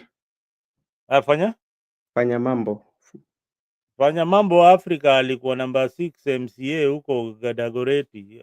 Kuna value anaongezea DPP. That Let is me too see. much English, too much English, too much Uh, English is dangerous. Brother Benson Media, you can talk about friends' character without offending, but as form of distraction, just the way Gachagua is doing with Ruto. Exactly good year, because this I don't with personally, ukiniuliza, I have tried kuangalia hao jamaa walikosania wapi, it is nowhere, but I told you this is a game and it's being played by very intelligent people. They know very well that the ping pong game between the Kalenjin and the Kikuyu community was not Mm. going to last for a very long time. So they have to create a distraction. If you can't get this, then you'll not get any politics. No, Mzalendo, to me, I don't think so. You will Especially, never get that. This is now beyond your pay grade, brother Ben. Hii sasa iko beyond wewe. Hii ni mimi tu ndo najua. Hii ni mm, ping pong game, ni kuingiza kuingiza anaitwaje, this guy professor Kindiki, na Kindiki akishaingia Kindiki, do you know Kindiki, who knows Kindiki's tribe? Kindiki ni mkabila gani? Kindiki Unaona anatoka Tharaka-Nithi huko. Unaona umefikiria mara mbili, yani hiyo kufikiria mara mbili hiyo it fits the bill. Umeanza kufikiria Kindiki anatoka Tharaka. Haya, hawa Tharaka ni Wakikuyu ama ni Wameru ama ni Waembu? Ni wakabila gani hawa watu? But do you think, because there are people who are saying that in 2027 that President William Ruto will not be going for the bigger tribes, but he will use the power of smaller tribes to win the presidency? Can that one happen? I told you initially that Ruto is creating a powerful machine beyond 2027. Powerful such that hakuna yeye atakula kwa siasa mpaka wajukuu wake, mpaka ule kijana wake wa matatu waingia kuwe rais. That is the kind of machine that is creating. Is creating a machine that will control Luo Nyanza politics, that will control Kisii politics, that will control central politics, that will control Coast province, that will control every other little part of Kenya, and is strategic and it is lethal, na anaifanya bila kelele. Unaona, anaifanya bila kelele. Angekuwa anaifanya na kelele, watu wangeshashtuka. Yeye asemi ile kitu anafanya, but chini ya maji ile kitu is creating. You see that war in Luo Nyanza, who is it benefiting? Yeah, the war between Raymond Omolo and Wanga, that's benefiting. Who is the beneficiary? The president. Either way, hata ikienda pande ya Wanga is the beneficiary, ikirudi pande ya Raymond Omolo is the beneficiary. Because like you see, those who are protesting that Wanga is not respected, they're calling upon the president to make sure. Those who are protesting for Raymond Omolo, all of them are calling the president. So which means all of them are supporting the president. All of them are supporting the president. So which means the president is the one benefiting. So it means that the president does not need either of them. Do you get the point? But he's already with the people. Ameshaingia kwa wananchi such that the people are asking the president to come in between and stop the war as their leader.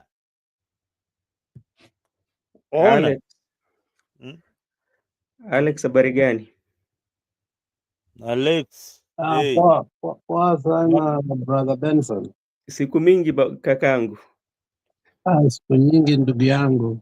Asante sana. Hebu tuambie, mzalendo hapa anakejeli mtu kutoka kwenyu huko.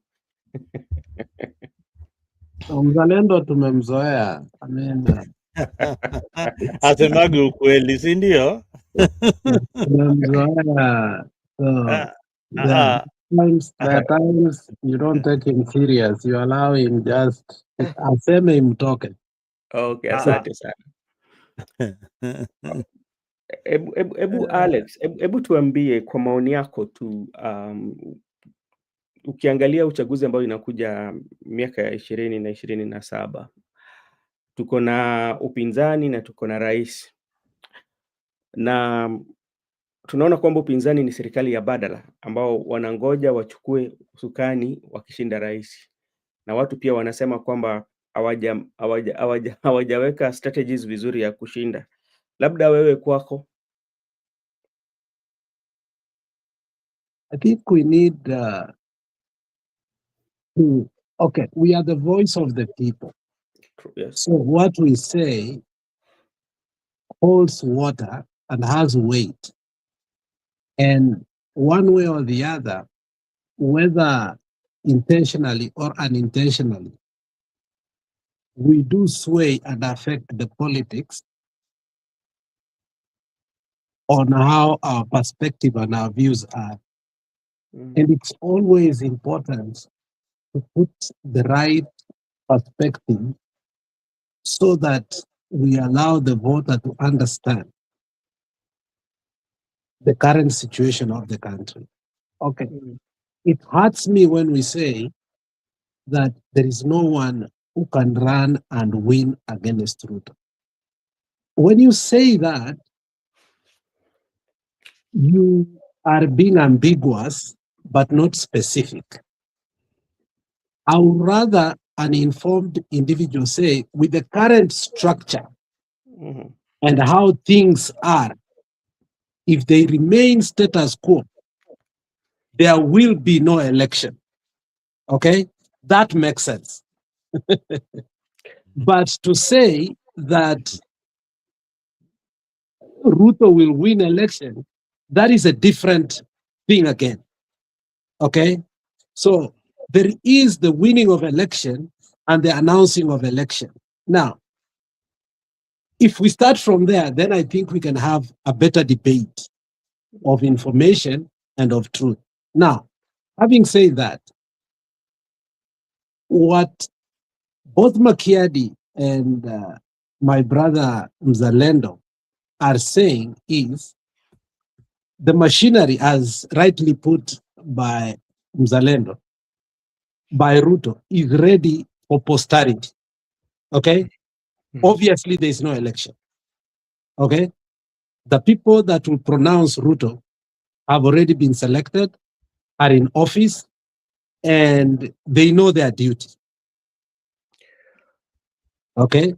Yeah. But if you look across the country, the reason why, and ask your question, if Ruto understood that nobody is able to win election against him, would you have seen the kind of engagement you would have seen in these by-elections?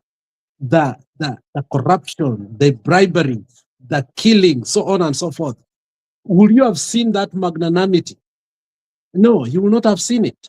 It is said in terms of political capital, more especially finance, this by-election obviously costed personally William Ruto billions of money. And if it is so, why, if there is actually no candidate who will win against him? I might agree with your argument. At the same time, I might question it, especially based on the pointers, especially when we put our reference on the by-election that has just happened. And this is because before the election, what happened? We talked of the voter bribery, we talk of intimidation, we talk of goonism that we saw, and all manner of things that if you look at them, they did not give a universal playground for the opposition or for the candidates who are vying. So from that is where now people make the reference and say that if by-election can happen like this, so what about the 2027? So that's why they say that, okay, it's going to win because of that.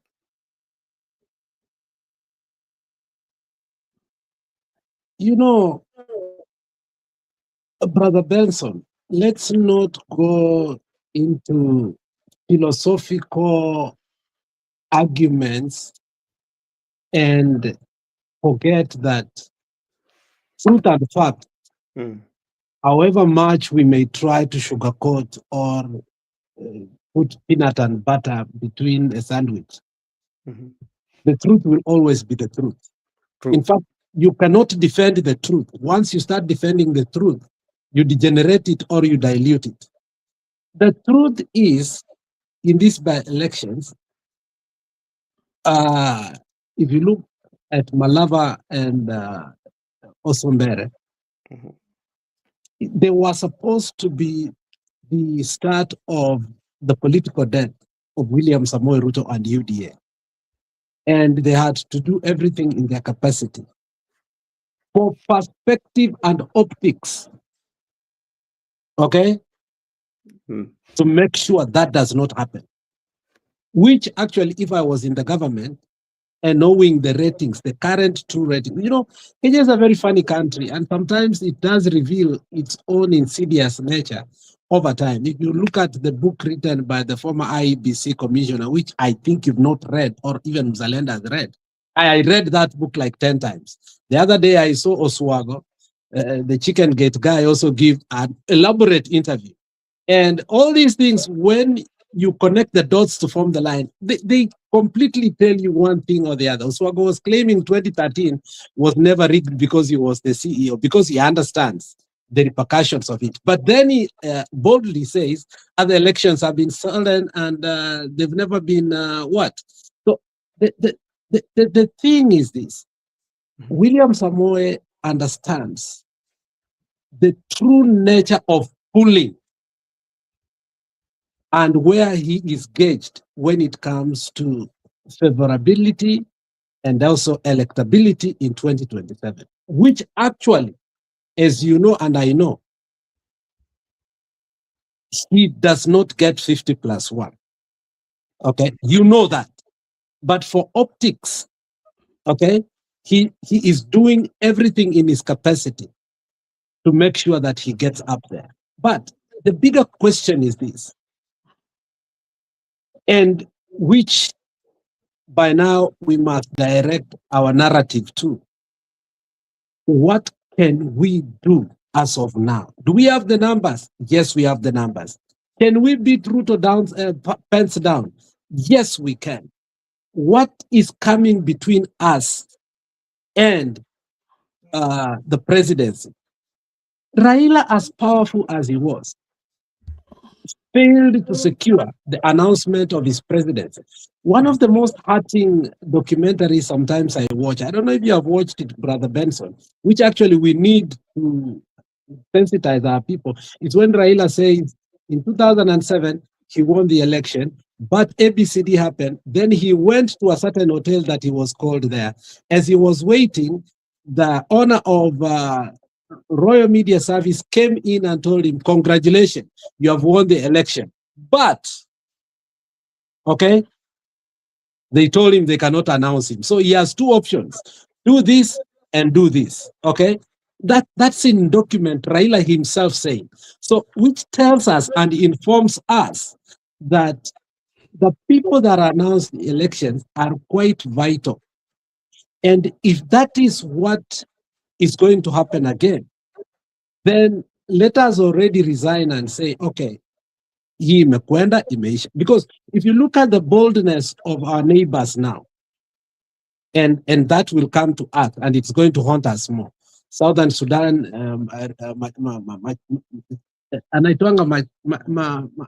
the former deputy president,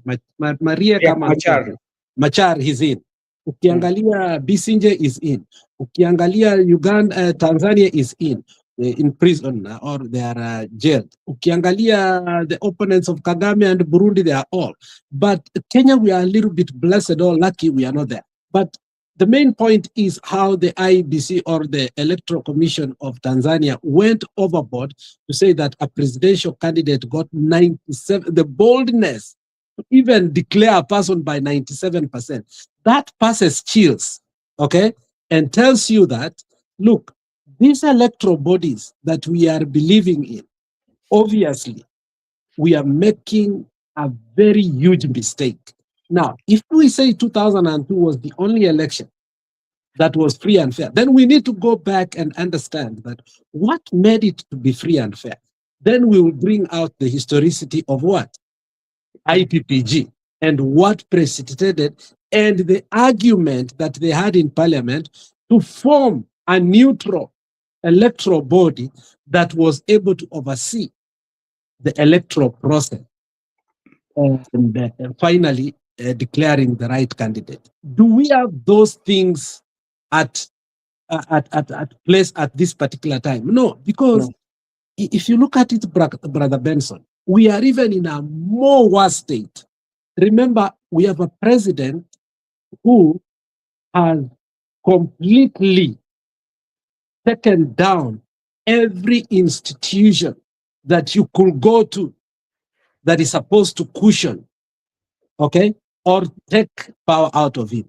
He has changed his deputy president, and now we have a puppet. Okay, he has changed the military man. Now we have his puppet. He has changed, or he has altered the entire police force. Now we have his. He has done parliament to become the legislative to become his own tool. Okay, so anything that can be voted or should be voted, it has to be voted because he says so. So when you look at the current political situation and the powers, you know, Ruto is no longer president. It's like a monarch, okay? It's like a king. Then do you expect us to go to election and to be announced whether we win or not? Obviously, we are going to win. Trust me. Or the opposition, not we, because Mzalendo is not part of us. So when I say we, I think it is wrong. So Mzalendo, every time we say Ruto will win, even one of our Oh my God. in the comment section says every time we say Alex, Ruto will win, Mzalendo becomes very happy. Now, let me say, Why are you saying I'm not one of you? I'm only I only hate disorganization. I like people who are organized. I am just one of you. It's only that you are disorganized in what you are doing. That's why I'm saying that you're going to be beaten hands down. If I go down memory lane. and again you have proved that you are not one of us when you are saying we are going to be beaten. We are going to be beaten hands down. I've told you, if elections were held today, the opposition are going to be beaten hands down. All right. Okay, let me finish my point. I'm coming there. Yes. So the powers that Ruto holds today, not even Samia Suluhu had them. Okay. Ruto has become more of a monarch than a president. Today, Kenya is, Kenya, we did a democratic election. When Ruto came with Gachagua, we did not run a democratic state. We ran, what can we say, a state that he ran like Iran, that is run by religious leaders. Then now, after he has been taken out, Gachagua, now we are running Kenya as a monarchy. Okay?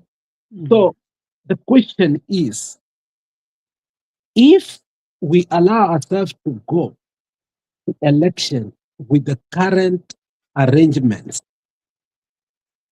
then we rather save the taxpayers' money and say, okay, instead of wasting billions of money, like Tanzania decided, instead of us celebrating Independence Day, let's stop celebrating Independence Day, take that money and do something else. So if that is what we are planning, and Brother Benson, nobody is pushing for, and this is where the question of Mr. Mzalendo comes in. Is Gachagua with us or not with us? If Gachagua was with us, there are some critical things that Gachagua needs to come out and apologize. Gachagua was the one who first and foremost said, kura haibiwi hapa Kenya. Secondly, he said, pigeni kura, muende nyumbani, mi nitachunga. Okay? So that tells you that he believes in a system that steals. Okay? He's not fighting for electoral what? Justice. So if we did not believe in the IEBC that was nullified election, IEBC that stole election in 2022, how can we continue to have it and yet be confident that we are going to an election? That is why now I believe that Gachagua obviously might be a project or is working towards his own personal ambitions. But Alex, let me ask you, based on all that you've said, and we go back to the voters, and because the same information that you have and the same analogy that you're giving, partly there's a majority of Kenyans who reason the same. and resonate with how you give that analogy. Do you think can reach a point whereby the Kenyans are going to say that enough is enough? Ruto has tested the water even in the most uncharted places, and he has been able to succeed. Case in place, he took over the leadership of the mountain without the mountain knowing. Let's look at how the metamorphosis. Let me use the word Nani used earlier, which was intentional, Mzalendo. The metamorphosis of Mr. Ruto. First of all, he defied Moi while Moi was still alive and took over the rift. Okay? Something that was thought to be impossible. And when he took over, let's see what he did. Because people tend to forget that history. He was able to take the men that were impossible. Let's start with Biwott. Let's go to Henry Kosgei. Let's go to Franklin Beth. Let's go. I mean, it's a catalog. Okay? These are people who are part and parcel of a leadership for more than 2 centuries, two decades. But he was able to bring them down. And in that, he built his own team. And today, we have totally new leadership. In where? In the rift. Now, let's see again what he did to the mountain. He took out Kabogo. He took out Kimemia, a person who was a minister for internal security. Then he brought Ichungwa, he brought Ndini Nyoro, Wamatangi, Wamakeki, all this. And when you think Gachagua says he boasts, I'm the king of the mountain, the truth is that in terms of perspective, he is. But legislative and everything, now, let's go now, his target, the final nail. And that is where I agree with Winnie Odinga. People like, and I laugh, people like Umbadi, people like Wandanyi, they think they are going to be part and parcel of the new leadership of the Luo Nyanza that Ruto wants to bring aboard. The answer is no. He has his own, okay? And he's going to sweep all these old leaders totally to the grave as we look in 2027. And he will have taken now 3 regions, okay? Because of him, Chezo tunaendelea kucheza. Now, people are looking and seeing how Ruto actually takes over, but they do nothing. So when I say Ruto has been able to chart his path in uncharted water, it's a scenario of how he creates his own leaders within a community. In the coastal region, it's a gone case. Afadhali, even in Kisi, we are saying kuwa Matiang'i yuko, so on and so forth. But in the coastal region, it's a vacuum that he has already taken. Now, when you say, what will people do? If leaders cannot do anything, what do you expect the people to do? Okay, now you've talked about the region that is getting in. Now let me come to ODM, because for some good reasons, when you look at the leadership of ODM currently, they still have this like chest thumping, like ODM is the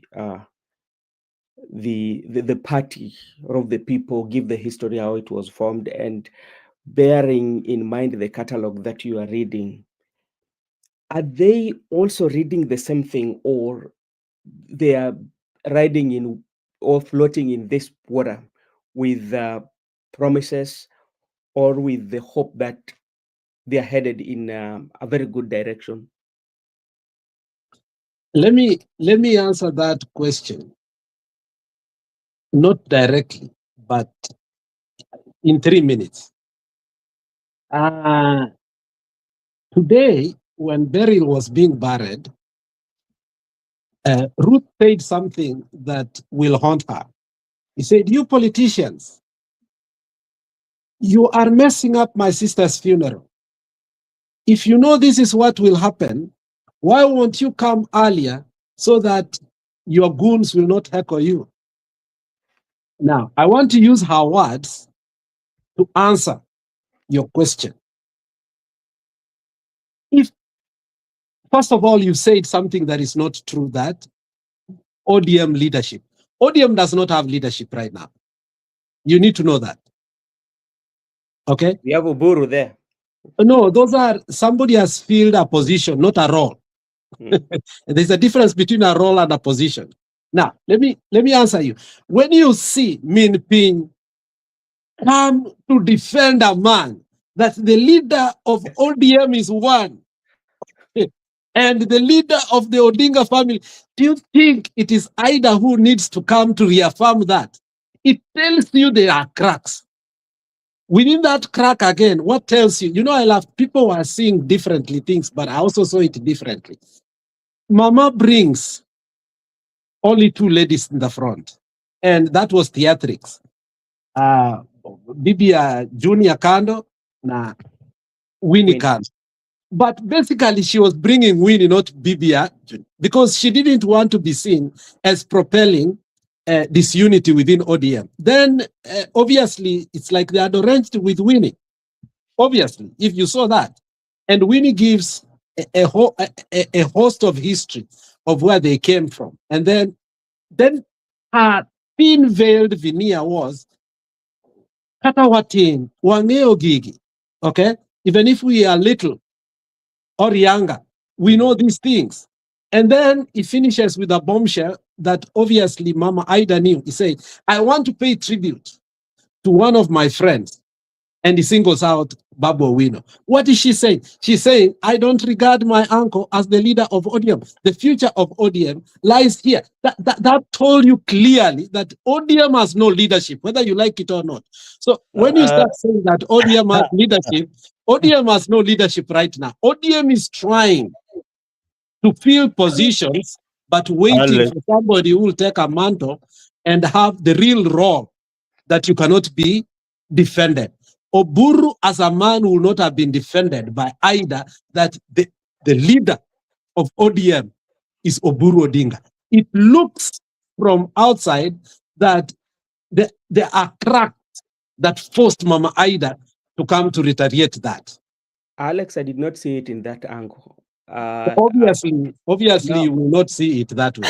Now, Alex, you can be my running mate. Let me answer, Alex. You'll be my running mate. On your point, I've learned two things. I've picked two things.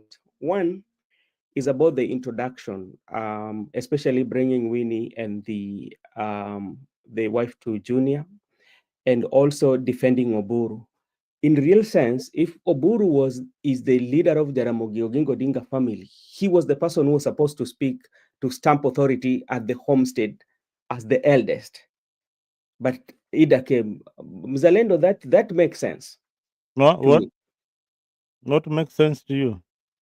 What no, Alex I told you earlier. What my brother Alex has told you. He's just used different words to tell you exactly what I was telling you before. What is different between what Alex told you and what I told you before? There's nothing, because we read from the same political script. Listen, when what Alex didn't tell you is only this part when Winnie Odinga is asking the mom, can I use your time to say this? Can I say it? Is asking, can I say it? Because they had prearranged what they were going to say. Is analogy of the Luo community analyzing where they came from to the last generation, which is which is Raila's children. He left it there for you to decide who is going to take the mantle beyond Raila Odinga. That was strategic and political. This young kid is talking politics. He's not just talking ordinary politics.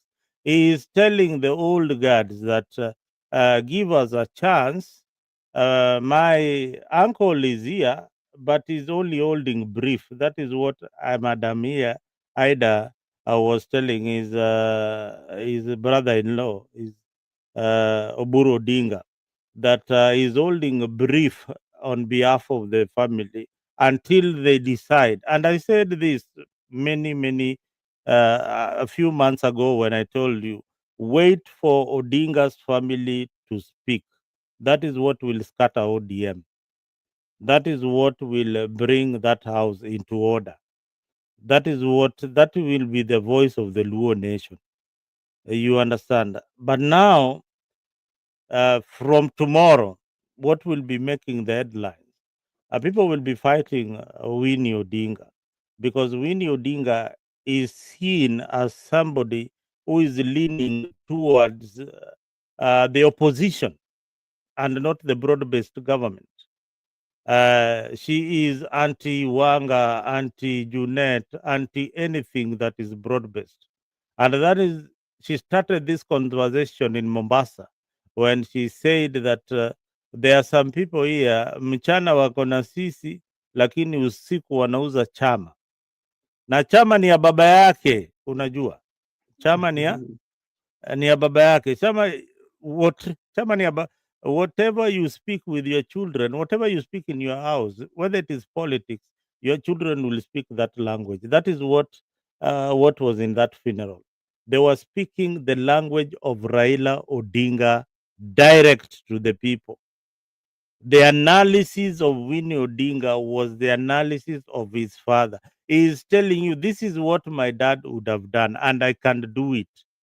So give me a chance. And he said that all I need is your guidance as my elders. He is now talking to Oburu Odinga, the father, that give me guidance for me to lead this party.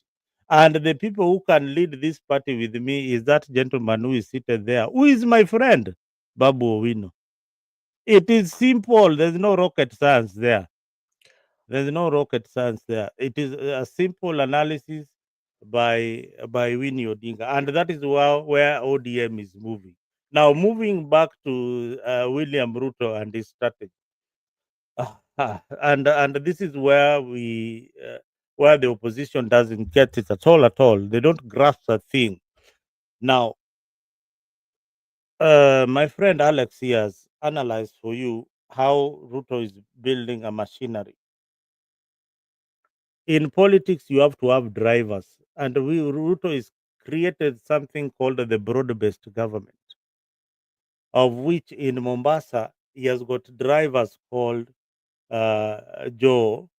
In Homa Bay, Nyanza, he has got a driver called John Mbadi. In the other part of Nyanza, he has got Opio Wandai. In coordinating all these affairs, he has got Raymond Omolo. These are Ruto's political machine. Now, tell me the political machine of Gachagua in Central. Makia is called Maraga or Matiangi in Kisii, and Kalonzo in Eastern. Kalonzo must be having a few drivers in Eastern, but does he have a driver in Western? Does he have a driver in Central? Does Gachagua have a driver in Kisii and in Nyanza? They all don't. They all don't have. So these are the political machines or the people who are going to drive William Ruto's agenda across the country. I've just talked about the main tribes. Ukienda Northeastern, they are drivers. Kalonzo is the only one who is capable of having these drivers, probably across board. But the rest of the opposition leaders, from Matiangi and everybody else, they don't have this kind of people. That is why I tell my brother Alex, the opposition needs to coalesce around Kalonzo Musyoka and give him that benefit that he is the one who can take on William Samoei Ruto. And if you saw, that was the main agenda. Even if we had a funeral in Siaya today, the main agenda politically, if you foresaw it, and the the sentiments of the people and how they brought it up. You know, the by-election in Homa Bay revealed a lot. And if you know, people like Kaluma went berserk and they started questioning the arrangement that they have been so defending. Remember the famous evening when he started questioning the UDA, how PDP individual Obado and also Kibero transversing Katipul Kabond and doing what? Campaigning. Until Cheriot had to go the next day to again spin doctor the whole issue to calm. But Ruto has already tested the water in Homa Bay, the Luo Nyanza, and understood that his people like Aroko will be able to deliver come 2027. Now, if that is the case, Mzalendo needs to understand that when you look at the political formation and the so-called drivers that you are saying, the ODM as a party, not as a leadership, as a party, is wary of their affiliation with William Samoei Ruto. The sentiments of people like Orengo and the other leaders yesterday will almost tell you that Kalonzo is a safe pair to them. However, Kalonzo has not done his part very well in transforming the country the way he needs to. And you understand what Ruto has done in terms of the funding of political parties' money. They have not been released intentionally because he fears the political activities that it can cause across the country. If you remember when Baba decided to use his personal money with Edim Sifuna to go throughout the country to register people in ODM, even when Ruto refused to give them money, it brought chills to Ruto. Ruto really feared that even without money, this man can go throughout. You know, they started from Siaya, they went to Kisii, they went and, you know, Busia, and, you know, that they finished in Mombasa.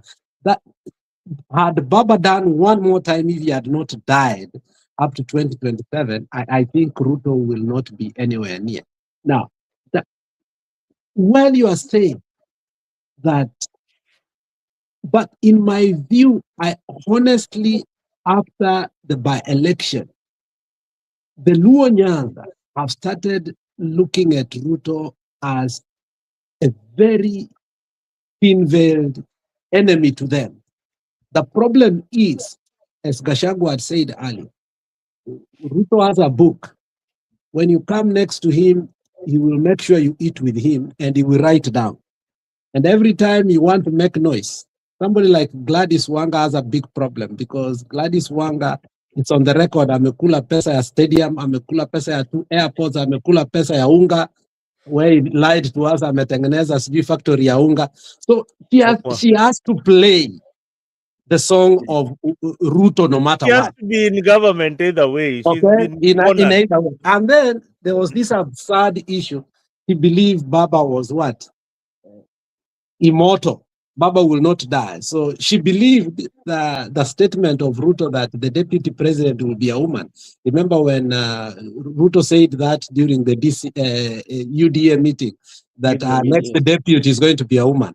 For a very long time, Gladys Wanga thought she's going to be the deputy president. Okay, so she acted like one before she became one. She has been acting like a deputy president. But the by-elections, the by-election has revealed a lot. Okay, that Ruto does not want to work with ODM. Ruto wants to take over. Could that one The takeover of ODM has already happened. Okay. So remember during the burial, he said that he will not allow anybody to take ODM back to opposition. He will use powers within. No, he's a member, he's a life member of ODM and a founder member of ODM. He has never ceased to be a member. I am a live member of ODM. I've never ceased to be a live member of ODM. We are all live members of ODM. So hatuendi mahali. Same to William Ruto. Alex, let me also ask you this: in the event that Ruto becomes president in 2027, and we are looking at accountability and transparency of good governance, do you think the majority of Kenyans can decide to vote good parliamentarians who might go to the parliament, or to make sure that they put the executive on check? Do you think we can get that scenario? So we have a weaker executive so that any bill cannot just pass, or any law that is brought into parliament, not like the parliament we have right now. The worst case scenario. One of the things that happened in Kenya until today, I cannot believe that it did happen, is when the minority took over the speakership. That must have informed you a lot. Okay, so when you talk about leadership in parliament and performance in parliament, I think with Ruto, I think that is a facade. We are chasing a mirage.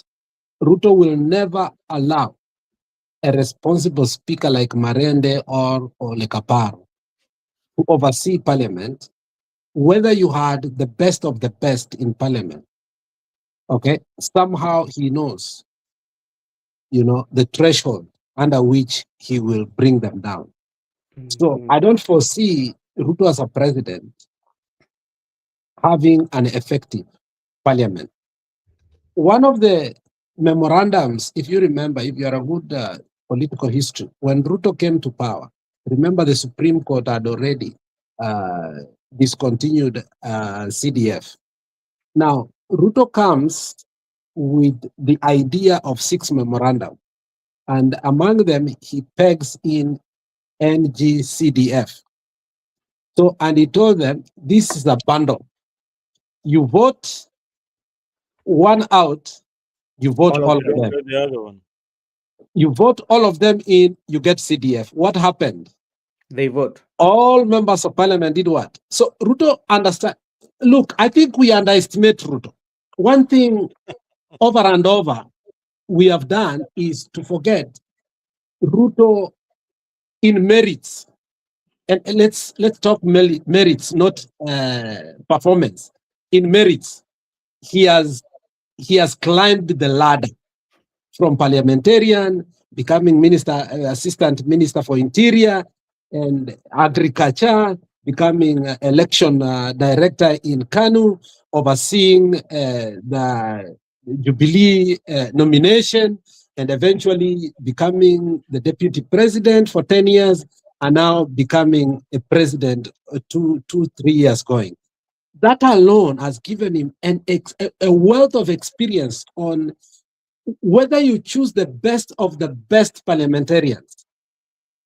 There is, when Ruto says something, sometimes we cajole him and think that he is mad or he's outlandish. He's saying things. When he once told his cabinet that I know more than you, people are just laughing. But iliniuma, but it was true.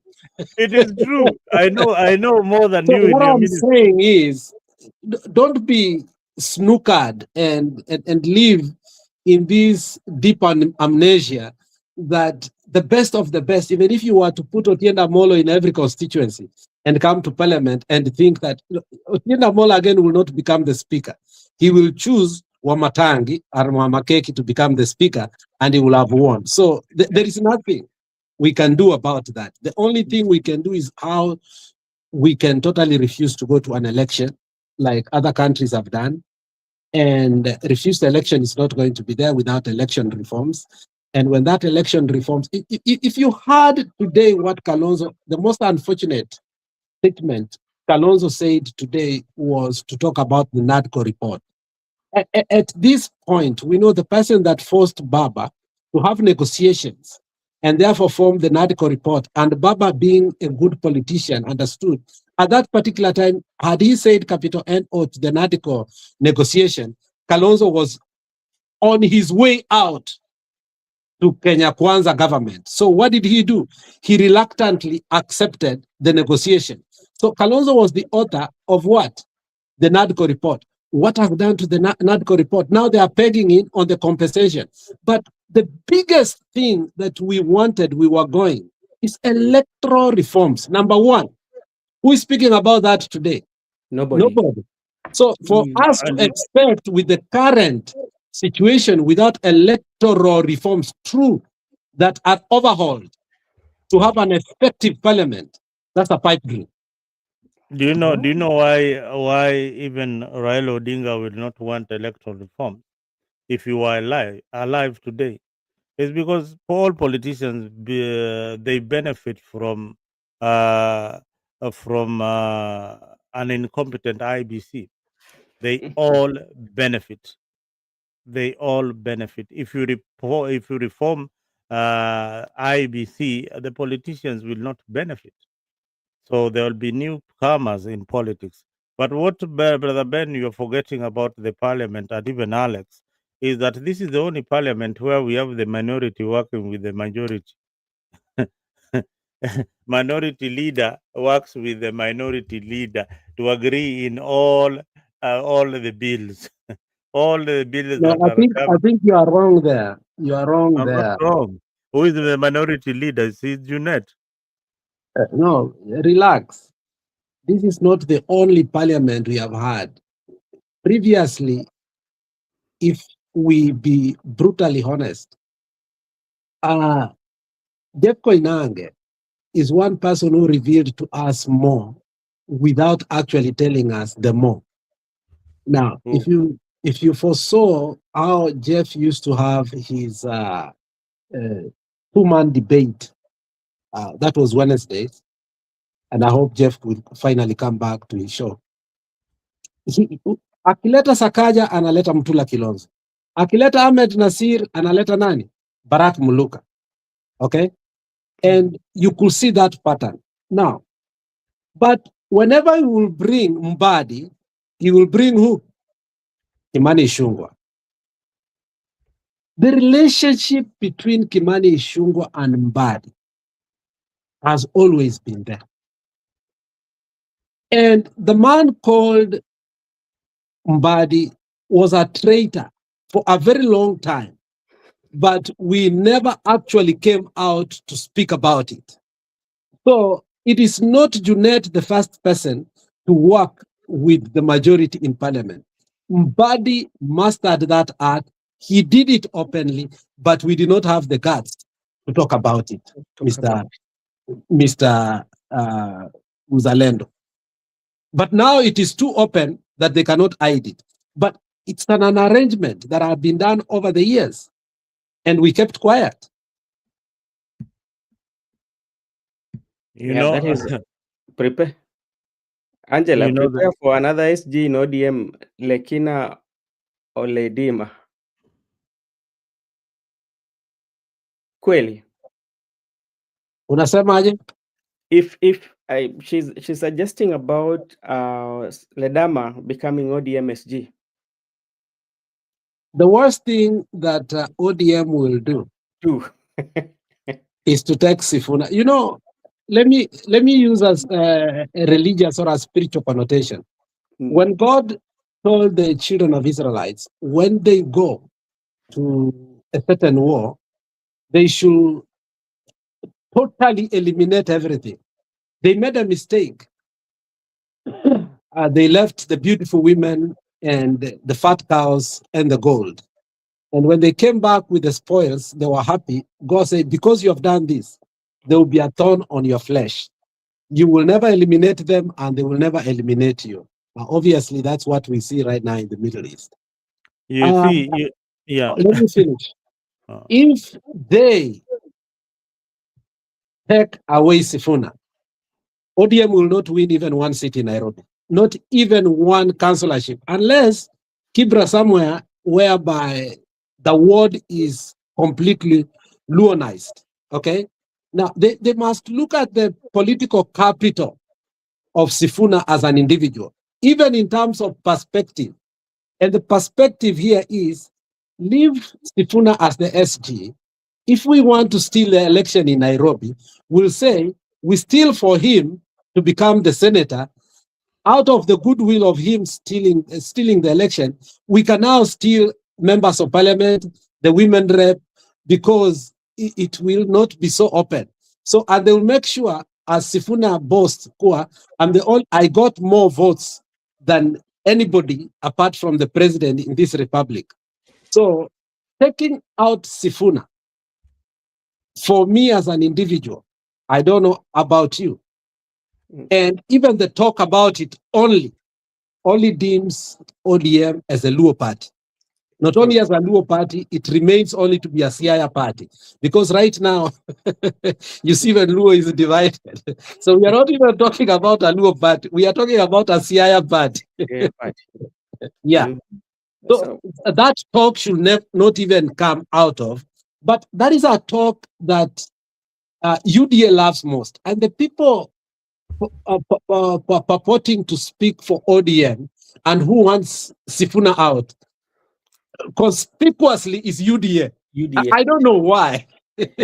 It's Muzalendo type people. What did you? I knew you'd say something like that to trigger me.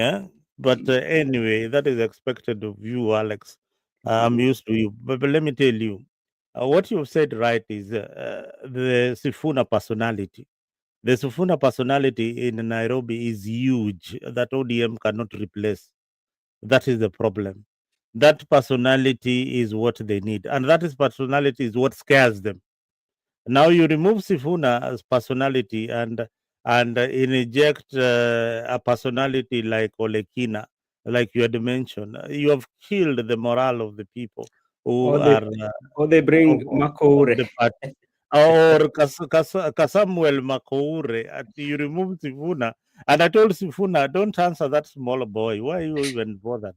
And Sifuna does not even answer them. He lets you rant, and then in the evening you find him with his tasker. Anakunywa pole pole. Life is normal and easy. The Sifuna, what he has built, a personality that he has built from the time he was elected the Nairobi senator is huge. Is not only he doesn't talk to the Luya base. Sifuna talks to Nairobians. He addresses Nairobians. He does not address the Luya like Aladwa, who comes, sisi kama Waluya, sisi kama jamii ya Omlembe. He does not speak that language. He speaks to national politics. So, just as Alex has said, the ODM is being relegated to a regional party that will be controlled by the likes of Gladys Wanga in Omabe. But how do you negotiate? How do I negotiate with Alex when I'm already in his house? The value itself shall have gone down. I lose value when I'm already in Alex house. Ataniambia kama unataka kulala hapa kwa kiti we lala, lakini kabla niingie nimwambie masharti yangu ya kuingia hapa kwako. Alex will tell you, Mzalendo, I really need you to come and visit me, but I've got condition. When I'm coming to visit you, I'll have to get my martini rosso on the table, or I'll have to get my Glenfiddich ready when I come to visit you. Also, make my bedroom nice, the way Baba's bedroom was made nicely by Oparanya, huko in Kakamega. So those are the conditions when I'm coming to visit you. But when I'm already in your house, I have got no say. Ni utajipanga na zile vitu ziko hapo. Na pia Alex nikiingia kwake na nianze kusema hey, Alex, you have arranged this house, hii kitu inafaa kukaa huku, hii kitu inafaa kukaa huku, na wewe ni mgeni, wewe tu ni mgeni na unapata watu wenye nyumba hapo, of course they will not be comfortable with you. So ODM with its two CSs, they are acting like now they own the government and the Republic of Kenya. They are the ones who formed the UDA government. So it is shameful. It is. Did you see the classic response of Orengo to the CS today, that was a thin-veiled attack. He said, remember, this is not the first time we have been in government. Yes, I noted that. He told them, look, at the beginning of this nation, at the birth of this nation, we had the deputy presidency, and we had one of the most important dockets, which was the Minister for Planning. That was Tom Boyer. And he went further to tell them the roles that they played. But even though this is not the first time we have been in government or held the CS position, he only failed to also tell them that, he was actually the favorite of Kibaki's cabinet. I hear that, and I'm always told that Kibaki was so fond of Orengo, despite him being on the other side, though he was in the coalition government. So I think, Martha Karua once told anaitwa nani, Uhuru Muigai Kenyatta some years ago that he's a political crybaby. And she even went further to say, a little boy who was just discovered that walking naked is cool. It doesn't matter mahali atatolea suruari yake hata kama wageni wako na aanza kutembea tu hivyo, despite of everything. And that is how now Mbadi is behaving.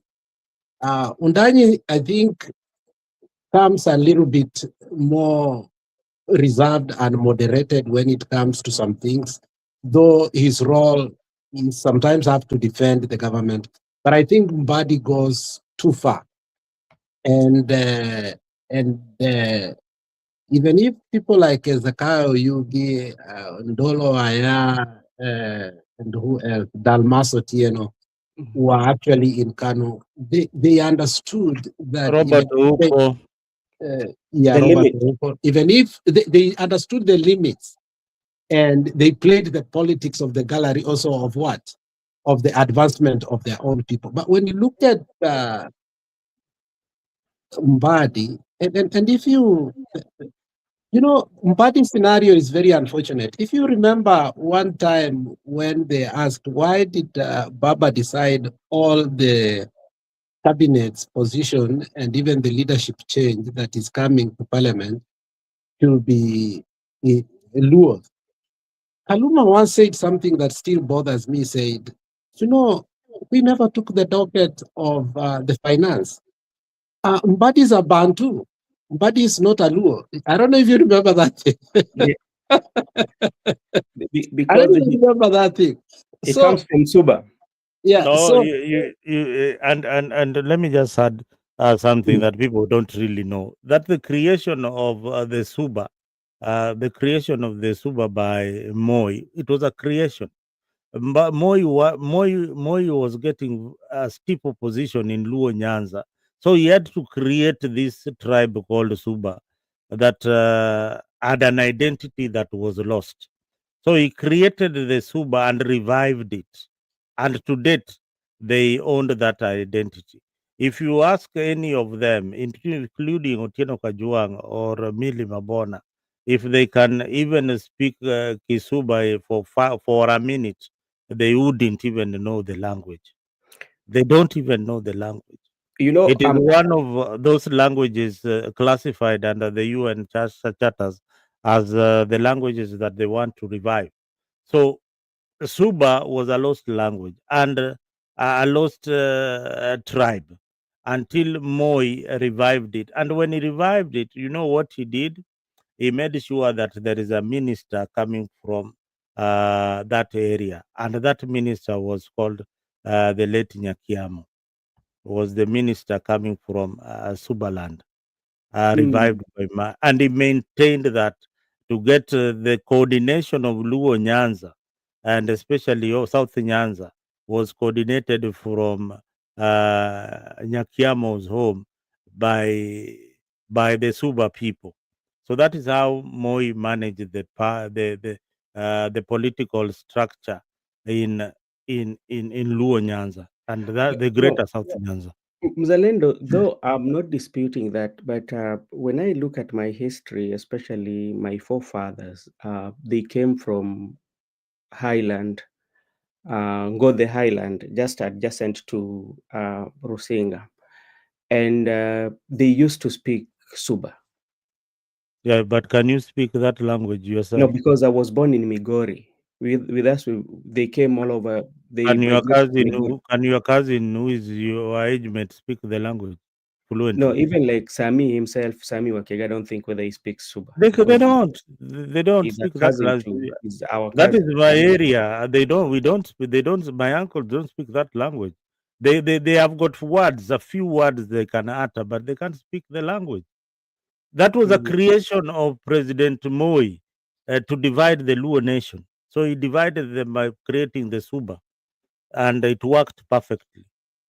So let me ask you, gentlemen, in the shadow of all this, the way forward, the best way forward for Kenya, if we are looking for a good leadership that is accountable, a good leadership that provide the services that people need, what can be the way forward?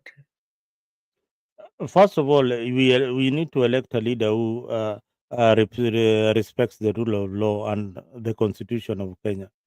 Meaning that when we elect a president, is working for each and every person, for each and every community, so that this community that, the Luo who are now saying that it is a favor, and it's so annoying when Mbadi is saying it doesn't merit to be the CS for finance. It is a favor that was done to him by done to the community.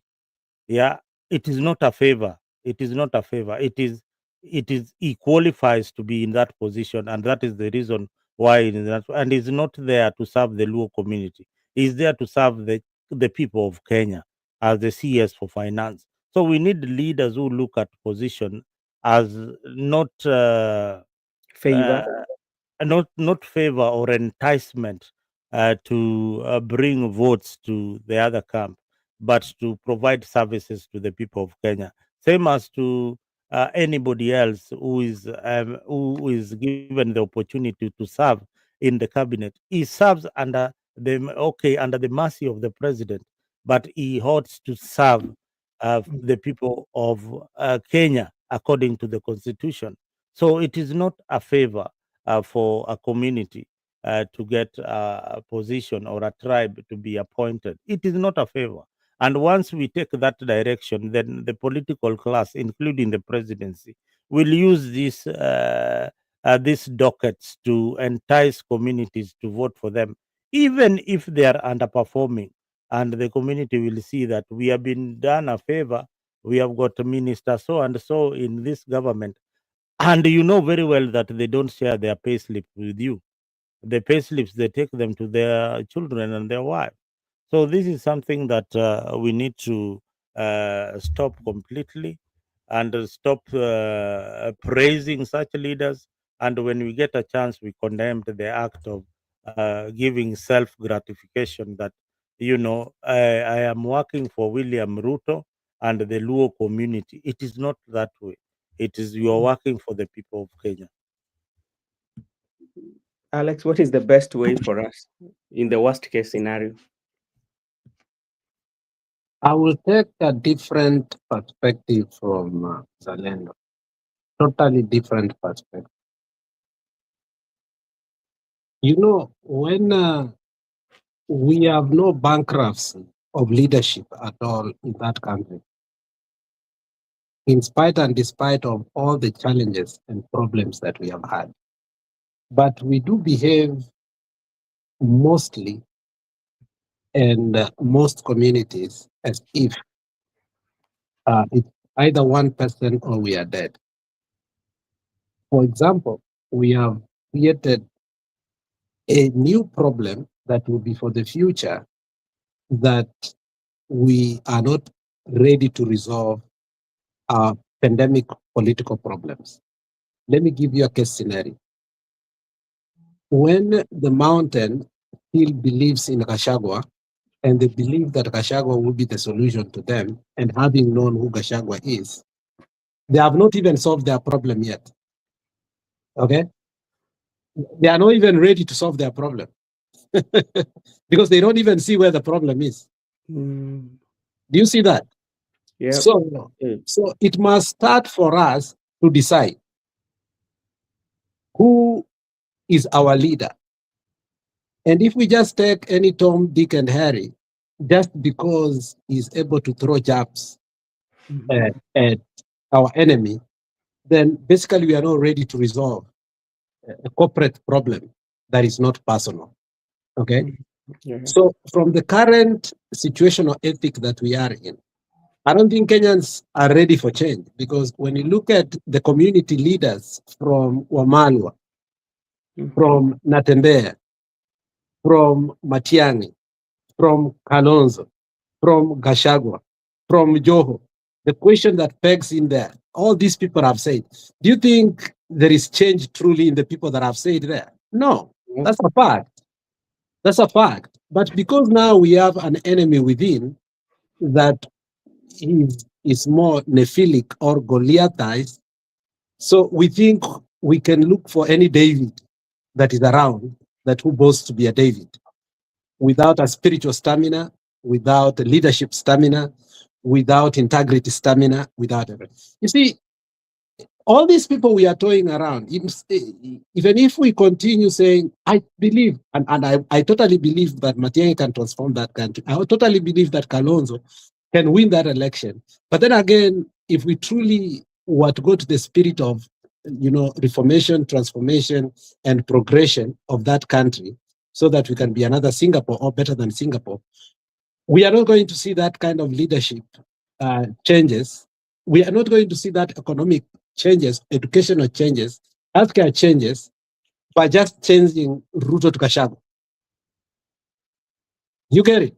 So Kenyans need to take a deep breath and ask them, what do they want? Is it ni nyani tunabadilisha ama is the forest? But I don't think Kenyans are ready for that conversation. If a Kikuyu came up here and we started saying that, Gachagua is a wrong person, we are going to fight here so badly. If a Kisi came up here like me and we started saying, like, I almost beat Mr. Mzalendo down there by him bringing the issue of Jubilee, we'll also start making, like, we have some serious structural, foundational issues. And yet we are painting, putting ceiling board and doing solar up here without a foundation and a structure. And when do you think we are going to get out of this narrative whereby we are being told like our situation is like this because of him? For instance, when maybe you meet my Luo brothers, they might be saying that our situation is like this because of Mr. Gachagua. When we go to Kambani, it will be told because of his a leader from that particular area. And you find that the majority of voters buy into that. Then when it comes to voting, they vote based on that our situation is going to change if we beat this person. Have you realized something that sometimes makes you just say, let Ruto continue? Have you gotten to a point whereby personally on your basis, whereby you look at things, you wonder where we are? Have you ever reached that point, Benson? I want you to be honest. Let me be very honest. When I see Gachagua, when I see Muturi, when I see Ndindi Nyoro come, and they are the ones who are telling us how Ruto is a thief. I just say, let him be a thief more, because we told you, but you did not hear us. So they think that their rhetoric, is going to be more eloquent and convincing than that of Baba or Azimio as a whole. Unaelewa? Like, we are in such a bad situation that those who fought for Ruto, nail and tooth, for him to be in the government, today they are the ones who are telling us how this person, those who really did not want this man like Junet, who went, people like Atuoli, Kateni meeting, like Kenyan politics is a sucker. Like, when you hear Atuoli now saying, this guy cannot be taken out, This is the same person who told us that, huyu jamaa atachukua nini? Treasury apeleke kwake. Instead of him capitalizing on what he said before, saying, look at the CDN Bank, what I told you has come to happen. Now he's running from his original statement and telling us how he cannot be taken out. The ones who told us kumi yake na Gachagua kumi, today they are telling us that Ruto is going home.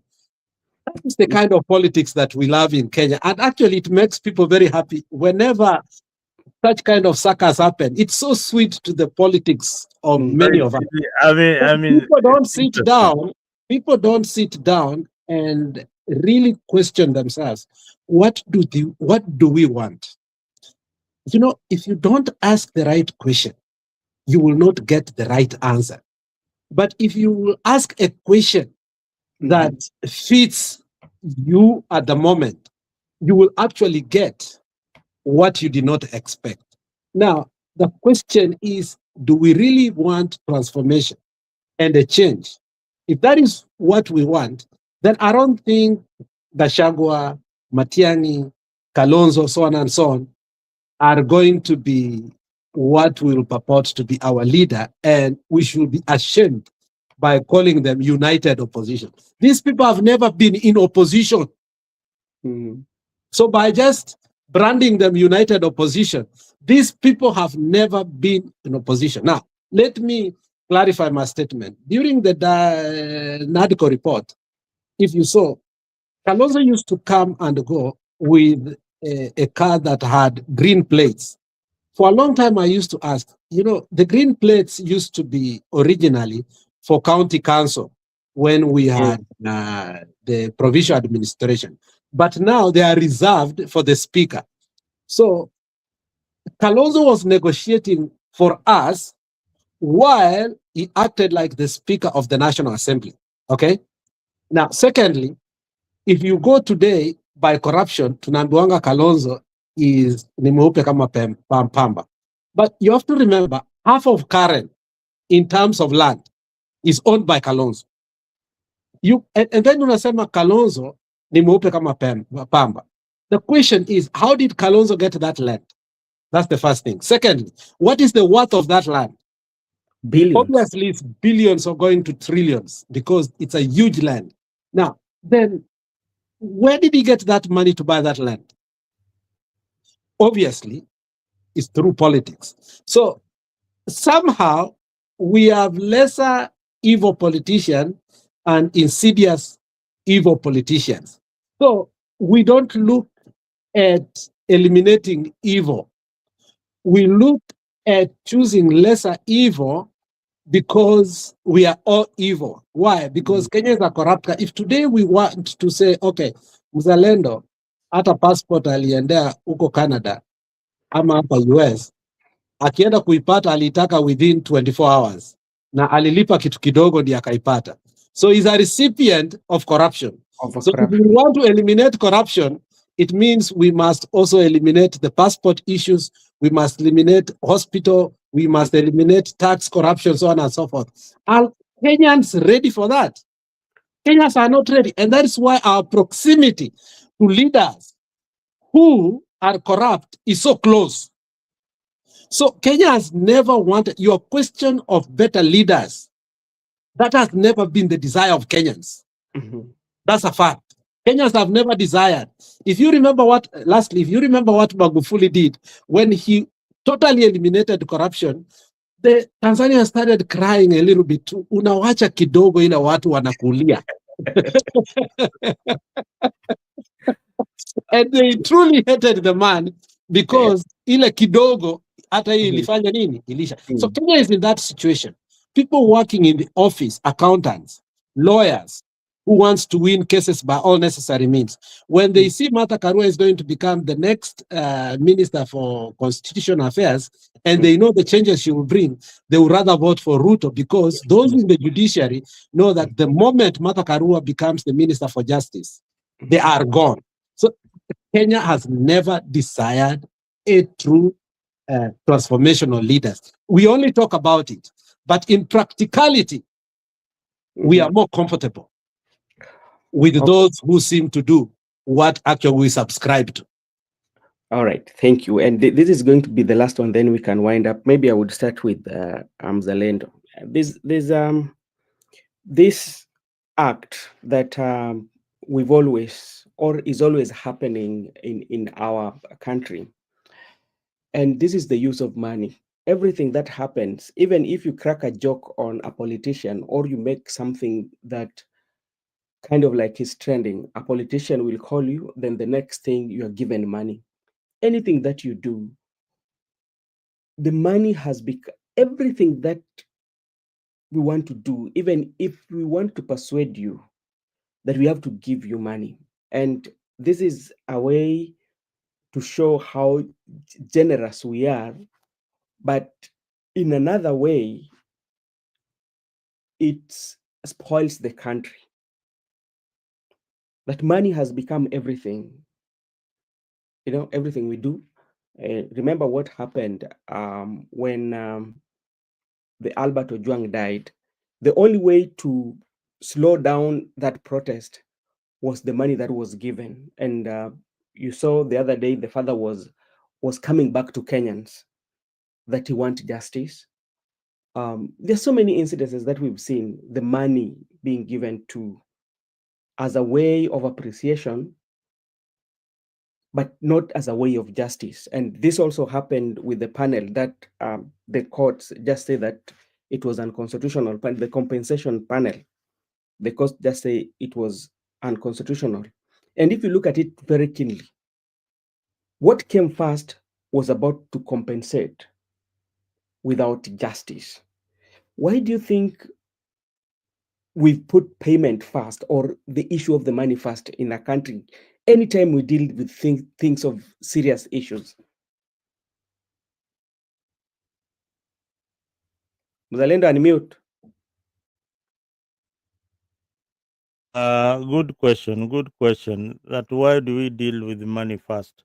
First of all, the wheel of justice, it grinds very slowly, or it rotates very, very slowly. By the time you get justice, probably you'll be dead by the time justice is served. So, compensation, why people go for compensation, is an act of it. You cannot compensate life, but it is an act that we did wrong, and take this just as a consolation, but we might not bring back the person who is dead, but the person who killed, let us still go through the court process, which eventually they might not get justice. So there are two things. Sheria inakata pande zote mbili. Inaweza kakukata wewe mwenyewe ule ulipeleka kesi, na pia ule mwingine ikapendelea ule mwingine ule ulikuwa unataka ashtakiwe. So mambo ya sheria, it can go either way. The government can lean towards the accused, and they get away with it. So you might not get anything at the end of the day. When they root for compensation, is that they can push for the money to come out very, very quickly, so that the diseased, he had children, he had a family, and things like that. Their life can still go on even after, as they look for justice.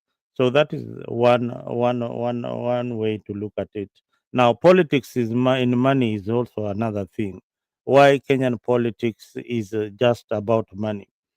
Campaigns are expensive. If you see the money that was used in these recent campaigns, or no, for only to get, you use 500 million only to get to win by 400 votes, or you use a billion shillings for by elections. Yeah, because the voters expect handouts. Political parties are funded today. And why did they ask for funding? Because they've got activities that they expect to do on the ground, which are very, very minimal, very, very minimal. And some of those activities, is to mobilize their people using the same resources. A long time ago, probably Brother Ben, you are not born yet, but maybe Alex was there. Politics was about debate. What Alex and I debate here each and every time. Today, if Alex was to vie for any political seat against almost 1 hour, almost 1 hour can easily beat him. Why? Why do you think almost 1 hour will beat Alex in Jacaranda? And Alex will be wondering, and we will abuse him and insult him that how are you beaten with somebody who has not even gone to school? And they are all members of ODM. It is that sad. It is that sad. It is no longer about policy. It is no longer about what you say, but it is how you how your loyalty is gauged. Mm. It is about loyalty and the perception that almost 1 hour his blood and veins run on ODM is different from how people will view Alex, who probably will contribute better in parliament than almost 1 hour or Gaucho. So politics is about the perception, how people look at you nowadays. A long time ago, it was about debate. We would walk on stage, we will try to seduce the people, tell them our policy without giving them handouts. And the people will go out clapping that guy called Alex. He really beat Muzalendo in that debate. That is the guy who is worth being the MP for this area. And Alex will be voted because of one debate that he conducted properly in Nyamira. And that is what made him the MP. So things have changed. We have social media now. We have got goonism, how many goons you can buy in the game. So there is a lot of dynamics in politics that are changing. That if we don't deal with it at this moment, then Kenya will be controlled by political gangs. Yeah, political gangs. A gang of 50 people saying that we will protect candidate X, who is Alex, and we will make sure that he wins this particular seat. And they cause terror and mayhem during election, and they make sure that the IBC guy announces Alex as the MP. Those are political gangs, and they are protected by certain individuals. So we are getting to that stage. So when you see countries like Somalia, Haiti controlled by gangs, it just starts in a small way. When I saw the presidential motorcade being followed by gangs robbing people in the streets of Nairobi, then you wonder: Are you in a civilized country or not? Mhm. So it is serious. It is serious. There are things that we have to tackle and see them the way it is, and say them. And that is why we don't waste time here to come and enjoy. We love politics. The reason why Alex is here is because he wants to talk the truth. He wants to give civic education to the people. Yeah, Mm. we don't here to come here to entertain people. We come here to try and create a balance where we see things going wrong, and that is the reason why we talk politics each and every day. Thank you. All right, thank you so much, Alex. I will answer your question in two parts. The first one I know, the second one remind me money in politics. If I forget, tell me to comment money in politics. The first one, allow me to be elaborate on it. When a leader lacks insight, he regrets when he comes to understand the foresight can only be dictated by the insight.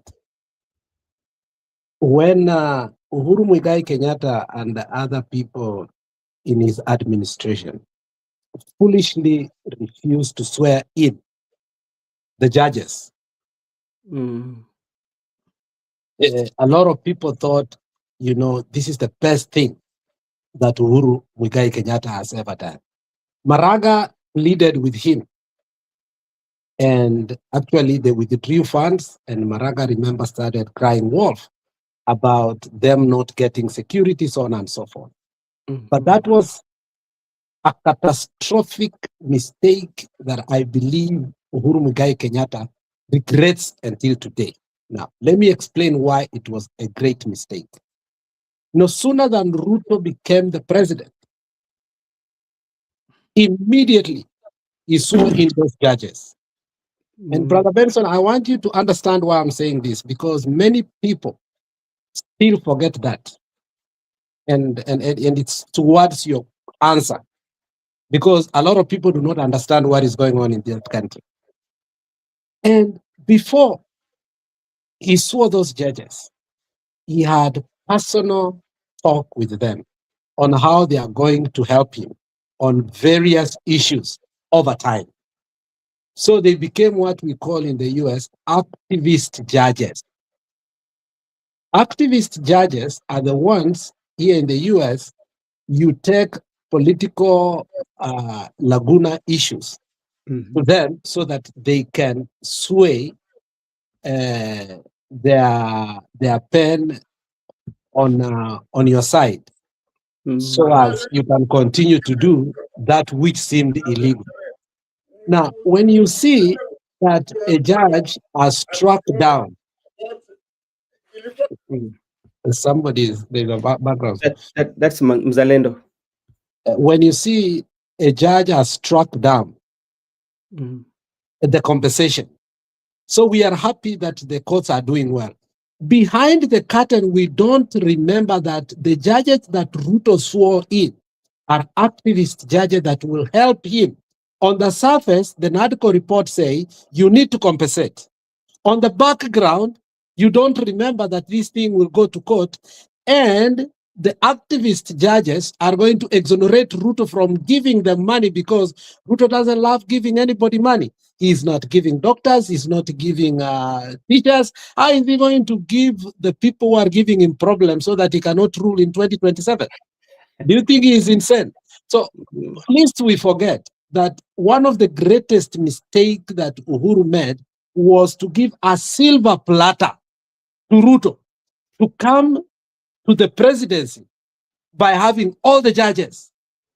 Do you remember one single judge really gave Uhuru a problem? And I'm sorry to use this because I forgot her name. She's a lady, but she's an albino lady. I'm sorry for using that name. But that lady single-handedly in Nairobi gave the government of the day problems because she was not an activist judge. So the judiciary was working. So today when you hear that, oh, the courts have done this, the courts have done this, go back to when Ruto was sworn in and see the people that he brought in because they were corrupt. And because they had no chance, they have been given a chance, they have to fulfill the role under which they were given that job. So some of these rulings you see are not like they are outlandish rulings. No, these are arrangements. My friend, these are arrangements. And failure for us to see activism in the judiciary will always put us in a bad test. The people who struck down the BBI, those were activist judges. And you have seen how activist judgism actually blocked Uhuru in many things, and Uhuru had to do a lot of things with executive order. It's only that we never use that word commonly in our country. Okay, he used iron fist to rule the country because the courts became what? The blocking for him. But for Ruto, the courts have been smooth sailing. They act like they are blocking him. Then when the second ruling come in, he gets it as if it's a well-oiled machine. So one of the silver platters that we gave Ruto, and that is something that we need to discuss over and over, are these activist judges that come in to save him. If Ruto could not give money or cannot give money to teachers, to doctors, to people who are progressive in this country, how is he going to give money, compensate people who wanted him to go? You think Ruto is mad? I think that is where you people forget. Now, let me go to the second one. I still remember it: money and politics. This has a deep history of election. In 1992, Moi realized that, and as I always remind people, there are two kinds of pools. Tedman was the original pools that were political, that would be allowed to be aired on TV and also written down on our news dailies. And it became obvious that, there were pollsters all over the world, and Kenya allowed that in the first time openly. However, the military pools for intelligence have always been there. Any military will take polls to show the popularity of a president. In 1992, when the polls were taken, we realized that Moi was not going to take power. And the biggest financial haze of our time happened in 1992 when the Goldenberg scandal, which still haunts Kamlesh Patni. That is when we set the first loose cannon, that we left the train without brakes. And I don't know when we will ever have that brake again. We started what we call commercializing our politics. Okay? That is when we came out, that money became so useless to a point that going there and, that time, the pound, which was 20 shillings, the pound came out, 20 shillings came to be called the pound because for a very long time, one British pound was 20 Kenya shillings for the longest. So the most popular money in 1992, Nile Kobole, the 5 shilling and the 20 note. But when bribing NMA started, they needed a big bill to make it happen. And they came up with the 500 note. And we started the journey of commercializing our politics. You hear that? I hear that. Now, let me leave it there and come to 2002. When we took it to the scale, when Mamangina went and took money basically from London that they had hoarded there to campaign for his son. Now, 1992 became like a rat against an elephant. So 1992 became the rat. 2002 became the elephant. Oh boy, when we reached 2007, Raila had mastered the art. Raila was going mundu kimundu with the government, with who is who, and with who? The Mount Kenya Mafia. Where he got the money, we don't know. But after Chungwa and Banana, there is no country in Africa that can reach the high stakes of how we campaign. I've been lucky to be in some, the logistics in some of this campaign. One campaign, one rally, if you don't know Mr. Benson, is worth a lot of money because the choppers have to go, and in that chopper, some choppers will have actually to take Baba's car that he trusts. So there are choppers that will transport cars. There are choppers that will transport the carpet and the podium. There are choppers that will transport these people. In one rally, let's say that Baba is coming to Kisii and he's going to have one in Suneka, one in Keroka, one in Nyamira, one in Nyamagwa. He will traverse 4 areas. The logistics of having every one rally is about 2 million. So for him to be in 5 rallies in Kisii, that is 10 million. What am I trying to tell you? We have commercialized and it has become part and parcel of our politics. If you remember a couple of years ago, if you are a good student of politics in this country, McCain came up with what we call finance campaign bill. Because also in this country, there was so much hype, advertisement, okay? And so on, so on and so forth. It had ballooned beyond. And Dodge and McCain and the senator for which those East Coast came up with the finance campaign whereby they said 2,000 maximum, because it had come to a point, ideas and ideologies and what used to be the blueprints of campaigning had been superseded by lobbyists and what? And money. And money. Okay. Now, Kenya has gone even further than that. You see that? I see. And that is why I wanted to tell Mr. Mzalendo, you know, when you look at Matiang'i as an individual and when he decides to run on Jubilee, he's a man who has been a minister for internal security. He has a grip of what happens. He told us how Wash is to come out and invade and pollute and forever take the politics of Kenya. So when he's positioning himself to run for presidency, he's not looking at the votes of only. He's looking who is going to bankroll the campaign. So when he goes to Jubilee, he understands he has a better chance of a goodwill of money. So some people are looking at petty things, but when it comes to campaigning, they start saying it's expensive, they don't have money. But then when the money factor comes in, they don't want Matiang'i to go where money is, whereby he can campaign. But they want, let him form his own party. His own party he can form, but who's going to campaign, who's going to bankroll it? Okay? So that begs the question, because Ruto already has the resources. You get that? So money and politics is not the only problem, that it's a global phenomenon. In fact, I was reading a paper which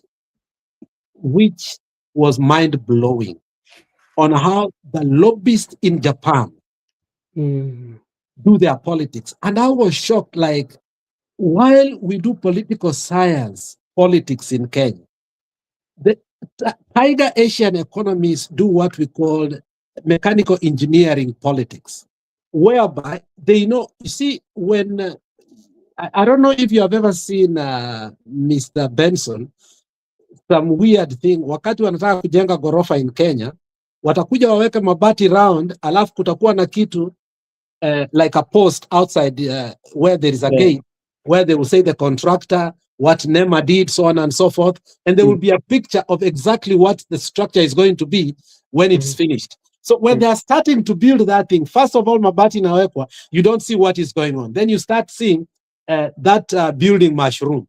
Finally, when it will be finished, you look at that building where there was mabati, you never saw anything, with the picture that was drawn before that structure, then you wonder, wow, this is what they said it's going to be. And finally, it has become. So the Tiger Asian economies, that is the kind of politics they play, called mechanical engineering politics. Now, the problem with the political science politics, it is what Mbadi told us once when he went to a certain funeral in Suba. I think that was one of the most consequential speeches of Mbadi in politics, when he said, we cannot keep on playing the politics of rhetorics or populism. I don't know if you remember that statement. We cannot keep on playing the politics of populism, okay? Where we win, but we are not declared, okay? And he went further to convince his people. Kumbe he had already been chosen as a minister for finance. We were just waiting. So, and where he even went after Orengo, when Orengo criticized him on that, I can remember. If you remember that. Now, I want to tell you that we are tied to the politics of money, whether we like it or not. We are not going out of it very soon. Even when we knew that the Azimio candidate for governorship was not going to win, but because money talks, the Mount Kenya Mafia dictated the candidate for us, even when we knew he's losing. But because they were the money and money was them, we agreed. Baba agreed to that. That tells you how money is powerful. So Mzalendo should not come here to tell us that Matiang'i should have formed his own party. Mzalendo, I think you are inept and bankrupt of politics when it comes there. And you should go to the nearest nursery school for that political education. Okay. You mentioned me, and I, ne- I need to put this matter straight and clear so Yeah. that you might understand. And you have been guiding the viewers out there about mechanical engineering politics that is practiced in some parts of Asia. This kind of politics are just billionaires, engineers coming together to create a structure that who controls what in politics, and then they come up What have I lied? with that Exactly, you are structure. explaining what I said, that money Yeah. talks. So It's premeditated. It is so not your vote. It is what is premeditated. So it operates like a machine where money flows in different channels, just like in Kenya and even in the US. But let us come to the politics of money in Kenya. What really has happened, because we have a cap, the Election Campaign Act, that was passed in 2013, uh, was meant to define how much a candidate should spend, and even the presidential candidates. I think at one point it was 4 point something billion shillings. But what did the members of parliament do to this act? They dropped it. The laws were not enforced by IBC. They failed to enforce the law, and when it was brought back to Parliament again, they said it was too late. They had to go for elections. So this law has never been enforced, and what penalties are they going to give a presidential candidate who has won the election? So some Mhm. of these things are actually very irrelevant if they are not enforced properly before somebody wins the election. Because how will you take Ruto, for instance, uh, that he violated election campaign acts in 2022 or in 2027 and is already the president? So we need this. I agree with you that Matiangi has built a machine, blah, blah, is well coordinated, he knows where to get the funds. But it's not all about that. I told you that election in Kenya is coalitions. Yes, you can have those people who will fund you and all that. And we all agree that there are people out there beyond you and I who know who knows who is going to be the next president of the Republic of Kenya already. They already know it even before we take the vote, that this is the person that they want as the president of Kenya. So how do we really come up and reform so that we ensure that the right candidates are the one who we forward up there, even though we know very well that probably the forces up there might not have decided that it is the right time for Matiangi to take over, because I strongly still believe that elections in Kenya are not really decided by the people, but it's decided by a group of technocrats or probably billionaires who are like the same mechanical engineered politics in Asia. They are the same people who decide that, hey, it is time for Matiangi to be the president. It is time Mhm. for William Ruto to go. It is time for Raila. It is not time for Raila. Raila can't be the president, things like that. I believe that there's people in this country who decide that elections in Kenya are just a formality, a Mhm. real formality. And until then, Matiangi should know very well that it is a formality. And he probably knows. People Mhm. like Achagua know. People, they have been in government, they know. I know. And Mhm. even some of these sanctions, like some of the sanction or directions given to the police, they don't come from the president. They probably come from these same people. They forced Ruto to shake hands with Raila Odinga. They forced Raila Odinga to shake hands with William Ruto, and they forced to shake hands with Uhuru. But we will never be told that who these people are. At the same time, we will be blaming the politician. So there's a lot of things that go behind the scenes in politics in Kenya, but we can only control the narrative here on social media. Yeah. Okay. All right, Alex, do you have anything to add before we close? I think I don't have much. Mm. We have had a good show. I was just listening from back there. Nikasema Makiadi akuja hapa akakataa. I don't know why Makiadi. I wanted to say hi to Makiadi. It's been long, Yeah, me too. but he refused to come. I'm telling him next time he should come and give us some of his wisdom. Huh? Yeah. Yeah. We'll be planning some of these shows. The way shows, we need some structured show where we can have a debate, but not for very long time, but on the Yes. issues that are happening in the course of the week, and then we analyze them, and then we drop the show maybe for 20 minutes. Alex, you'll give me that number that you keep on changing, so that I Yeah. I can call you, put it there, because Okay. one of the you are one guy that I want to ask questions that are related to politics, and I'll get a very orthodox answer and Mm. sometimes relevant. And most of the time, you are right. Yeah. Mm. All right. So For me, Benson, I think it's the right time to tell our people the truth, even when it hurts, mhm, especially on issues that deals with the current crops of leaders who will not be a solution even after, even if we were to take over. mhm, yeah, It's better for us to reiterate that, yeah, they can be part and parcel of the bigger push to get Ruto out. But then, we are dealing with a double-edged sword yep, that it will cut us from this side and we will turn it on this side. It still will be sharp and fresh and it will cut us.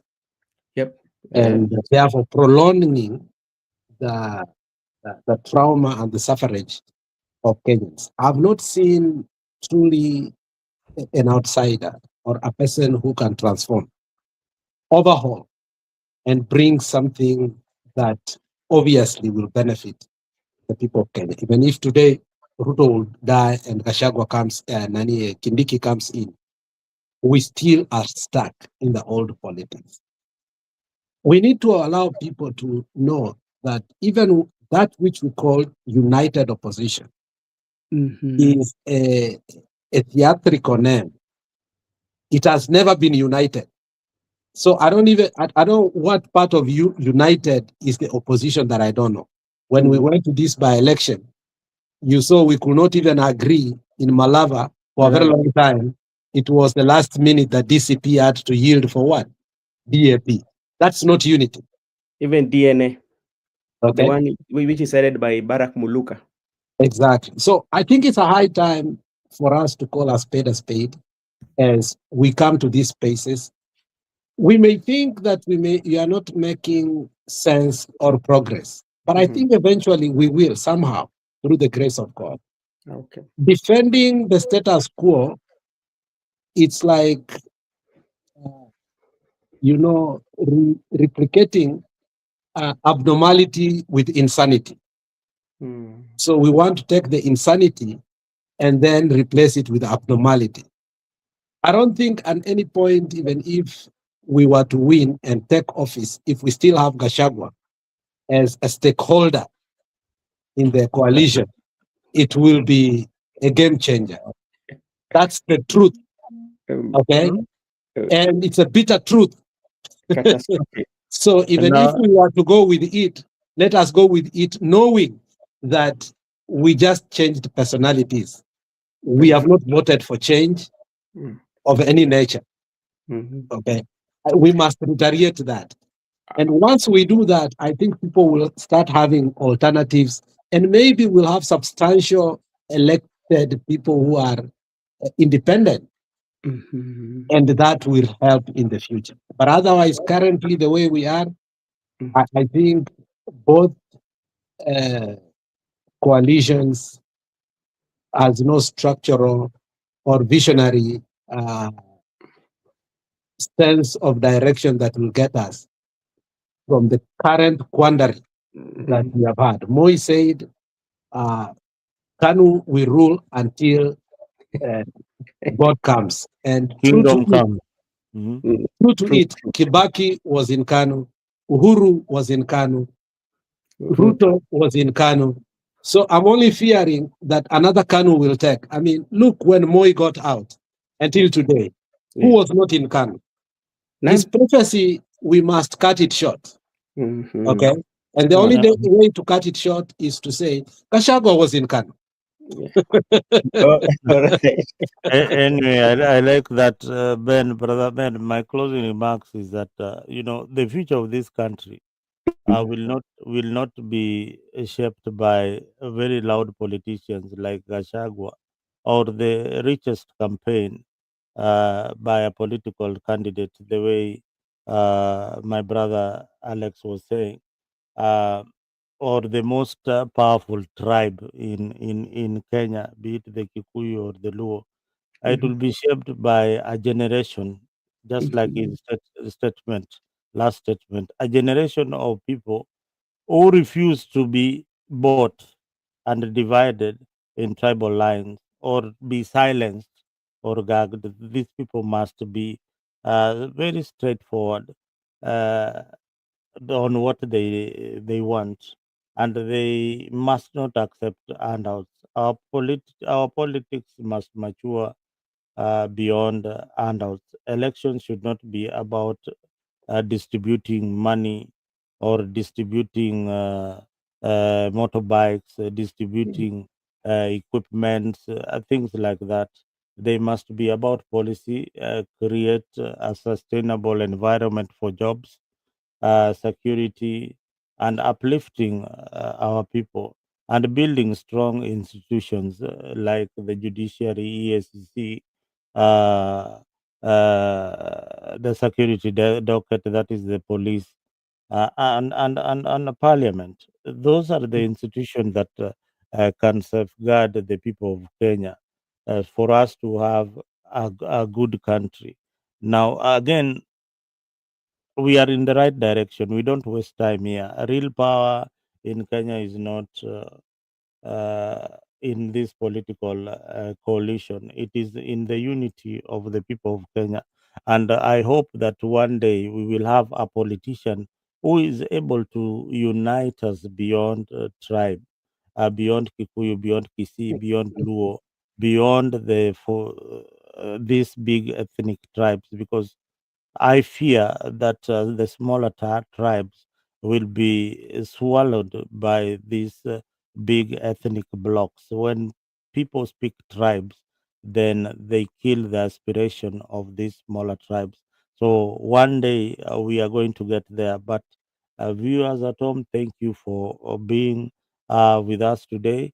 I am Zalendo kama kawaida. If you have not subscribed on Afrique 24, you know where to find me on Afrique 24. Just go there, Tafuta Afrique, subscribe, and you join the shows. We have these shows that come on the weekend with Brother Ben Media here. And here we just analyze politics the way it is without being biased, and also praise where we need to praise. If the government is doing something good, we will talk about it. Like my friend Mburu, who was in Nairobi just the other day, I was telling me Ruto amejenga kujenga. Then I'm telling him, this is the same guy you were fighting the other day. Yeah, hey, Bwana Mzalendo, if you go to Nairobi today, that guy has built. So what are the opposition doing? Will they be fighting the buildings that Ruto has built? No. They have to change their strategy, they have to change their messaging.